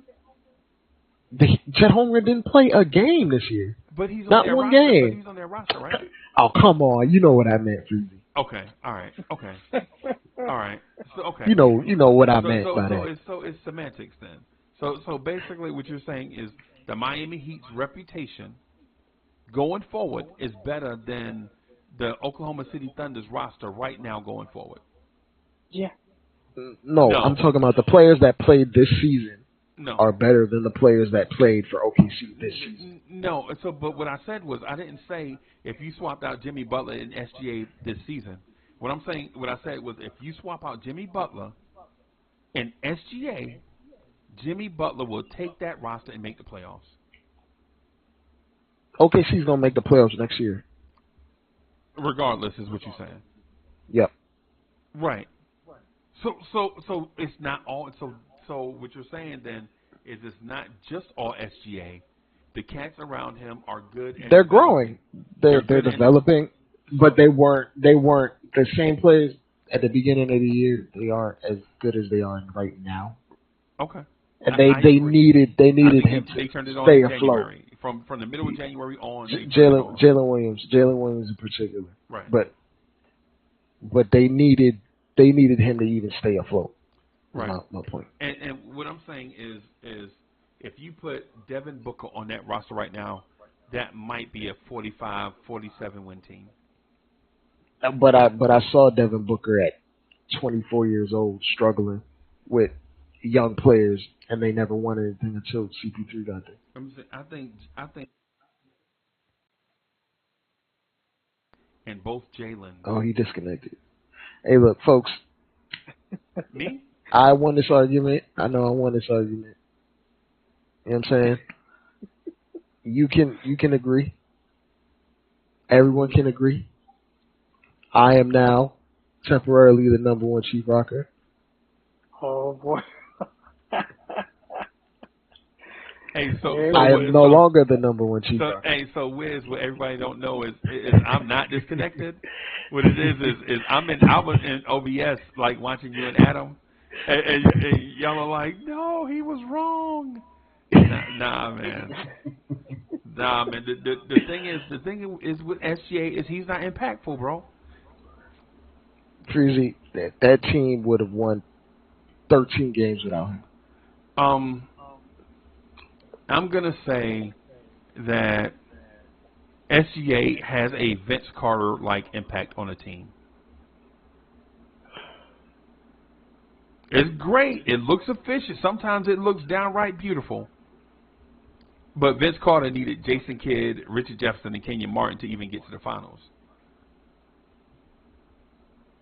Okay. Right. You like nobody wins on their own unless they're LeBron, but some guys can make you get closer to the playoffs with a completely young nucleus. Like it's not hard. Like what he does is not hard. I mean, what he does is not easy. What he does is take all the shots and clearly make all of them. Or half of them. You say he shoots 50%, right? Yeah, he's the only guard that shoots 50% right. this year. Yeah, because at that high of a clip. The guard that plays next to him can't shoot, period. And Josh Giddey, but he's an excellent playmaker. And Josh Giddey, for the way he looks, might be eventually a good defender. Maybe. Right. Maybe. The thing is, you see him being more of an instinctual defender and not a hyper athletic strong guy like Lou Dort. He's gonna be like positionally sound and high IQ and stuff like that. Yeah. I think he's gonna be high IQ on both sides. But I'm not handling this SGA slander because if everybody could do that, we would see a lot more guys, especially at the guard position, averaging 30 on 20 shots. I would even say if you swapped SGA and Mikal Bridges, that team wins 48 games. Yes. Nope. Yep. Nope. Disagree. Strongly disagree. Yeah, and the reason why I say that is because if you put Lou Dort and Mikal Bridges next to each other defensively, bruh. I think you're discounting how good SGA is at defense. I'm saying an SGA, and some team is going to get an SGA out of this draft. He might be two of them in this draft. If you getting, who would you rather have? Freezie, Scoot Henderson or SGA? Freezie. Scoot Henderson or SGA? I'm just asking a question. SGA, but over Scoot Henderson. Yes, but here's the thing, like, and not every NBA draft year is there going to be a 30-point scorer in there. Oh my God! I can't believe. Adam, did you just hear this? Adam, did you Yes, just? I did. Yes, I did. Hey, chat. After this, everybody's getting SGA tattoos. Wow, Freezie, why are we acting like scoring 30 points is easy? In this era? You said that two guys are going to drop 30 out of the draft. Yeah. Every draft doesn't have. Most drafts don't have one guy that can average 30. Most NBA seasons don't have two guys averaging 30 points a game. So how are we going to get two out of one draft? Because of this era of basketball. I'm telling you, bro. This is, I bet you right now. Go back and look over the last 30 years of basketball and find one or two seasons where three guys average 30 points a game. No, it's not. It's not common because the pacing is just a lot higher now. Yeah, but and it's but easier to score in this league. You can't even touch a guy. Bro, I saw Darius Garland get waved at and act like he got shot. Freezie, you're acting as if scoring 30 on 50% shooting is easy. It's easier. Is my It's point. not easy. It's not easy. Period. Even if it's quote easier, it's not easy at all. So Kobe Bryant never didn't average 30 points for his career, right? Well, could Kobe Bryant average 30 points a game in this era? Oh, yeah, he did it. He did it in the dead ball era, basically. Big dog. Averaging 36 in straight isolation basketball all damn game. 6 guys average 30 points a game. 6. That speaks to the shot making in this era. There's just a lot more talent and pacing. And 2 guys average 29. Steph Curry and Kevin Durant. And I'm willing to say those 2 players could have averaged 30 if they wanted to. I mean, they averaged 30 multiple times over the course of the last decade. Yeah, that's my point. My point is this era of I'm not giving SGA credit for scoring because I think scoring right now is easier than it has ever been. But he plays defense and he playmakes. It's not just like it would make sense if you said like he got 30 and he shot 45% from the field. He's getting 30 on 50%. That's a different level of like if you're doing plus 60 true shooting, you are a very efficient shooter, even if you score 10 points per game, which is why we're so high on Quentin Grimes because he's averaging 10 points with 61 true shooting. Now extrapolate that by 3 times more.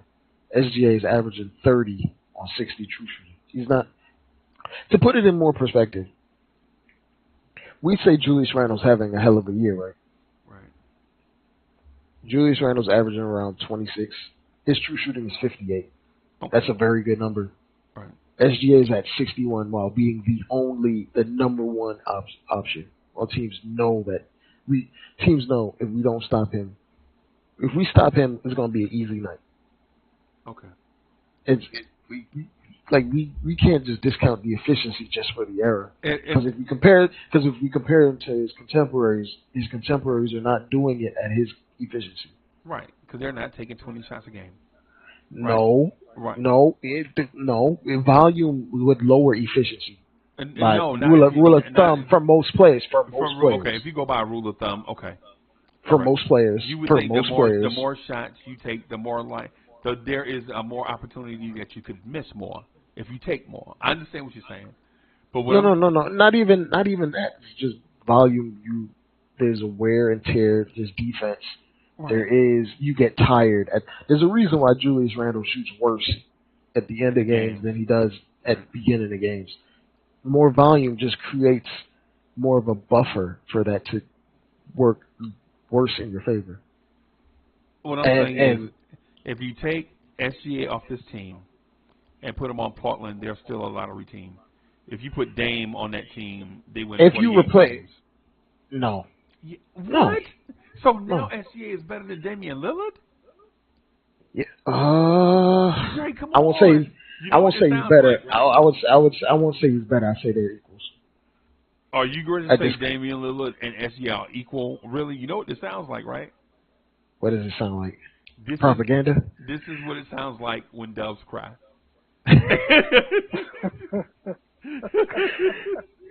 Bro, I think they're equals in impact, even though SGA actually plays defense and Dame doesn't. This is SGA's swan song, bro. Like this is his Freezie. He is about to be on All NBA team. Like he is amongst the elite, amongst his contemporaries. Let's just call a spade a spade. He is up there. He is up there. With Damian Lillard, you got to accept that. He's gonna be on the same. He's gonna be on the same All NBA team with Damian Lillard. All NBA 2. Oh my goodness. All NBA second team. He's gonna be right there with him. Oh my goodness. Oh my goodness. And his contemporaries agree. He's really like that. I can't even believe what I'm hearing. So based on okay. If you take SGA off of this team and put them in Dallas, they have the number 1 pick. You put Luka on this team, they win 58 games. Luka with an All NBA and with a Hall of Famer won less games. Like it's more than that, Freezie. There's a lot of things that go into a successful season. There are a lot of games like Luka is the better playmaker. For sure. Right? Luka is more clutch. But Freezie, there are no shooters on OKC. Now, hey man, all I'm doing is comparing a 6'6" point guard to a 6'7" point guard, bro. That's all I'm doing. Luka is generational. SGA is coming into his own. He's a damn good player, and he's going to be on All NBA second team, and he's going to be on All NBA teams for the next 7 years. Luka shot 49.6% from the floor. Yeah, and shot 34% from 3, and SGA shot 34% from 3. They have some very comparable numbers, actually. Right. So are we saying that Luka and SGA are comparable? Statistically, they are. I'd say Luka's better than him. Luka is a generational talent. SGA is like a notch right beneath that. SGA is a borderline all-star on a team where he He's not a borderline all-star. He is an all-star. He's going to be an all-star the next 7 years. I can't believe with ease. He's gonna be actually starting all-star games. Shai Gilgeous-Alexander. Yep. I bet you felt this way about Dame when Dame made his first All-Star team in like 2014. No. I generally just watch players. No. I'm saying this is probably what the optics were on Dame. No, what I'm saying is I watch the game carefully, bro, and don't judge. The only reason why I'm having this SGA conversation is because I think you drew me into it. I feel like I'm on a fly trap because I don't want to talk about SGA. I think the OKC suck. I think SGA is a stat patter in a great situation. Yeah, I don't want to talk about SGA, but since you drew me here, man, if we replace RJ with SGA, the Knicks should be in the finals easily. Not even blinking. They'll be the prohibitive favorites to go to the finals if we replace RJ with SGA. The Knicks should be a top 2 seed. If you replace Grimes with SGA, maybe. Nah, RJ. Yeah, because you have to have somebody to play the 3. Because SGA at 6'6" is not a 3. He's not that guy. He's a 2. He's light. Yeah, he's a combo. Light. He's a combo guard, bro. He's not a. He's a big combo. He's like if Sean Livingston decided to just study Kobe highlight tapes all day. Yeah. Yeah. He's also a Kobe guy, so like he thinks Kobe is the greatest of all time. Okay. So what I'm saying with the SGA thing, bro, is I don't want to make it seem like I'm arguing against a SGA. What I'm arguing for is his contemporaries. I'm arguing for Anthony Edwards. I'm arguing for Devin Booker. I think Anthony Edwards will be at this level at 25. I don't think he's at this level right now. I think Anthony Edwards would be at that level come October. Next year? Come October, there is no SGA versus Anthony Edwards debate. There is none. Anthony Edwards averaged like 23 games this year. Right. Right. And SGA went from 24 to 31 in a year. Right. I don't think there is a SGA Anthony Edwards debate. And to be honest with you, I would take Scoot Henderson. I wouldn't trade for Scoot Henderson. Freezie. The more I think about Scoot Henderson, I'm not as high on him as a lot of other people. On SGA or Scoot Henderson? Scoot. I think Scoot is going to be a damn good player for a very long time, but not on the New York Knicks. Yeah, I mean we'll never get a chance at that type of talent where we're playing. You won't get a chance at any player. I could tell you that. But is Scoot a generational talent, Freezie, in your mind? Yes.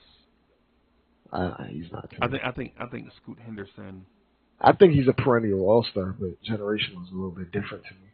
I think his finishing ability around the rim is a notch below Kyrie Irving. I think it's uncanny. And his ability to he doesn't have range from three just yet, but that can come. What about SGA? Does SGA have range from three? No, but he's flawless in the mid range. And right. And Scoot is very good in mid range, but he's also smaller. So shorter. Because I think shorter. I think they weigh the same actually. But you know what I mean. Shorter. Yeah. Shorter. Yeah. Like the ability that SGA has to get off certain shots in the mid range has solely to do with because he's around 6'5", 6'6".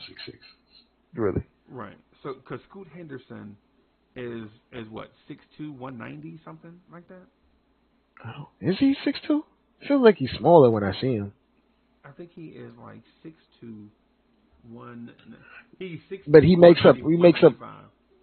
He makes up for with explosion, which is on the side. Yeah. And SGA doesn't play with explosion; he plays with pace. With pace, yeah. Pace and momentum and all that stuff, and the craftiness, which is why I'm kind of high on SGA in terms of his game aging, because he doesn't need to blow by you to I would get what he trade wants. both Jalen's, Chet Holmgren, and SGA for Scoot. You crazy? I'm not doing that. I'm not doing that. I'm not doing that for a 6'2" point guard. Yes. Unless you think he's having a Chris Paul impact immediately, no. Yes, I got. Matter of fact, even if he does have a Chris Paul impact, he's not worth 4 players. Yeah, I think in my mind, I think he's biased because of where he's from. That's why I think he's biased. Where Scoot? I don't even know where Scoot Henderson's from. I think he's. Oh no, actually, I got it wrong. I think he's from Georgia. Got that a little bit wrong. I thought he was from the Carolinas at first. I was confusing him with someone else. Yeah, I don't know where Scoot Henderson's from. I think he's from Georgia. Oh, he's from. No, he's from Georgia. Okay, yeah, he's from Georgia. Yeah, no. What I'm saying is certain guys are like once in a lifetime type of guy. Man, the dude is he's got all the stuff that you want a 6'2" guy to have, except the 3-point shot. He needs all of it because he's 6'2" though. Right.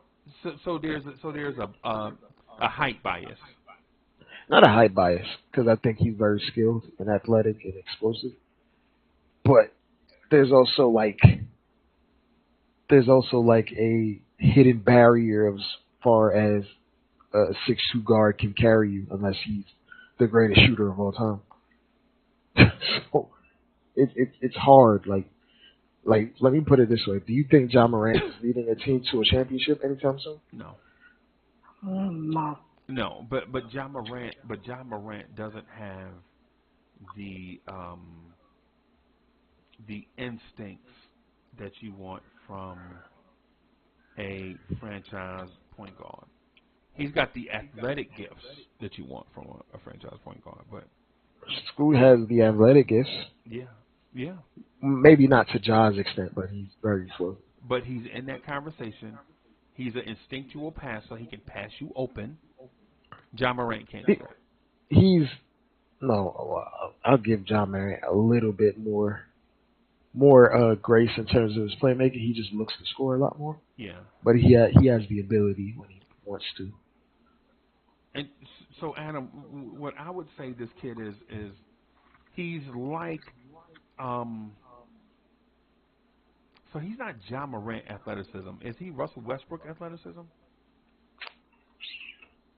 Who? How about Baron Davis out of UCLA before the knee? Okay. Okay. You see that?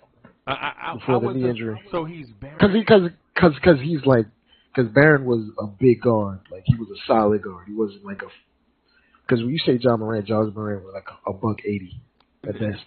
So for the record, John Morant has never been 180.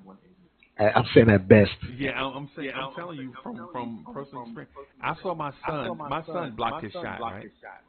My oldest son blocked his shot, right, in high school, right? What I'm telling you is that John Morant was about 5'11", about 140. That was John Morant. They had him listed at 6'1", 170. That dude was nowhere near 170. It was a lie. Yeah, that's what I'm saying. We saw him. I saw John Morant right here in our own gym, my hometown gym. I saw John Morant twice a year, every year. The dude don't even have the frame to be 180, right? In order for him, that dude is going to be that Lou Williams type build for the rest of his career. He's not like a Steph Curry where you can probably over time add muscle and then he becomes, you know what I'm saying, like Emmanuel Quickly, where you just add 5 pounds of muscle a year and you still maintain. Nah, John Morant, nah, man. Actually, you know what, Freezie? I think he's more like Steve Francis, his body type. Okay. And that type of explosiveness.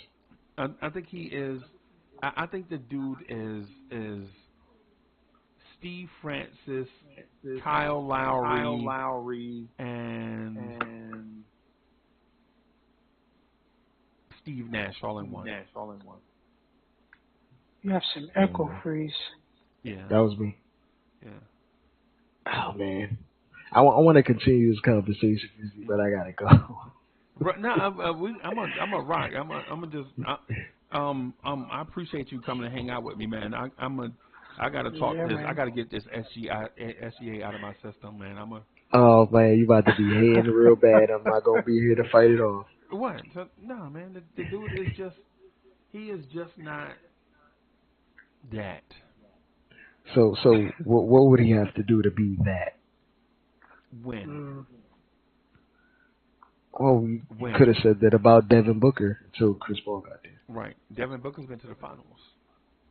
Yeah, and it took Chris Paul and them drafting the #1 overall center, and them getting the Coach of the Year for that time. Right. I noticed all the Adam, do you have a bin we can put these excuses in?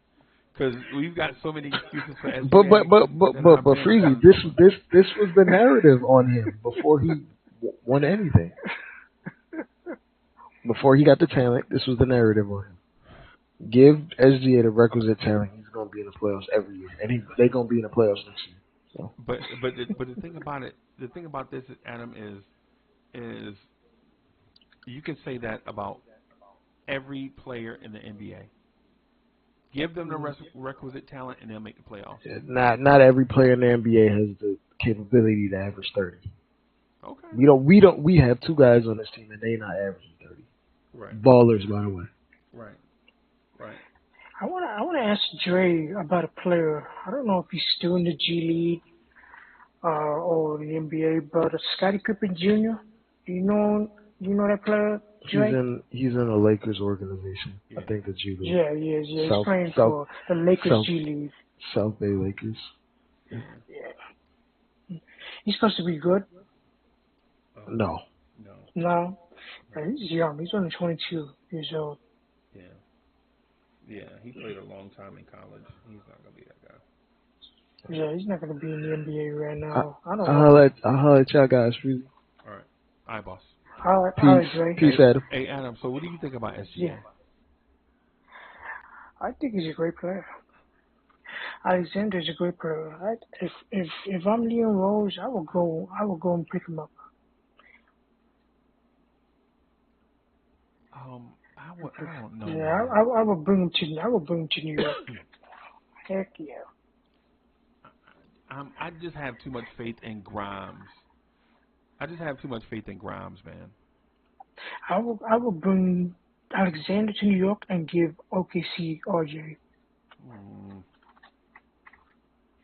I think at the two. See, the thing about it is SGA is not a small forward. No. He's not a 3. So if you trade for him, then you're not going to put him in RJ's spot, even if you trade RJ for him. Right? Yeah, I don't know. I think He's Alexander playing point guard for his current team, and we're going to trade our small forward for him and then put him at the 3? Why not put him at the 4? Why not put him at the 5? Who, Alexander? Yeah. Yeah. I would do that. What I'm saying is yeah. I don't know, man. I don't know. This SGA topic is kind of sticky to me. You know what I'm saying? He's alright. I ain't ready to say that he's Bradley Beal or nothing. Like, I ain't ready to say he's Zach LaVine or nobody. Right? It's like we were talking about SGA like he's Jaylen Brown. You like Jaylen Brown? Yes, I do. From the Celtics, yes. Yep. I will bring him to the Knicks in heartbeat too. You take SGA off of that team and put Jaylen Brown on that team, and they're a 51 team. Yep. And I'm not saying anything bad about SGA. What I'm saying is you know. Yeah, man. Wave space. I mean, I get it. I'm not a fan of. Listen, I'm not a fan of anybody else. Man, look. My position is Grimes, RJ, quickly. Right. That's my position. Listen, man. Matter of fact, I'm gonna go in here and eat some Doritos. Adam, I'm gonna get out of here.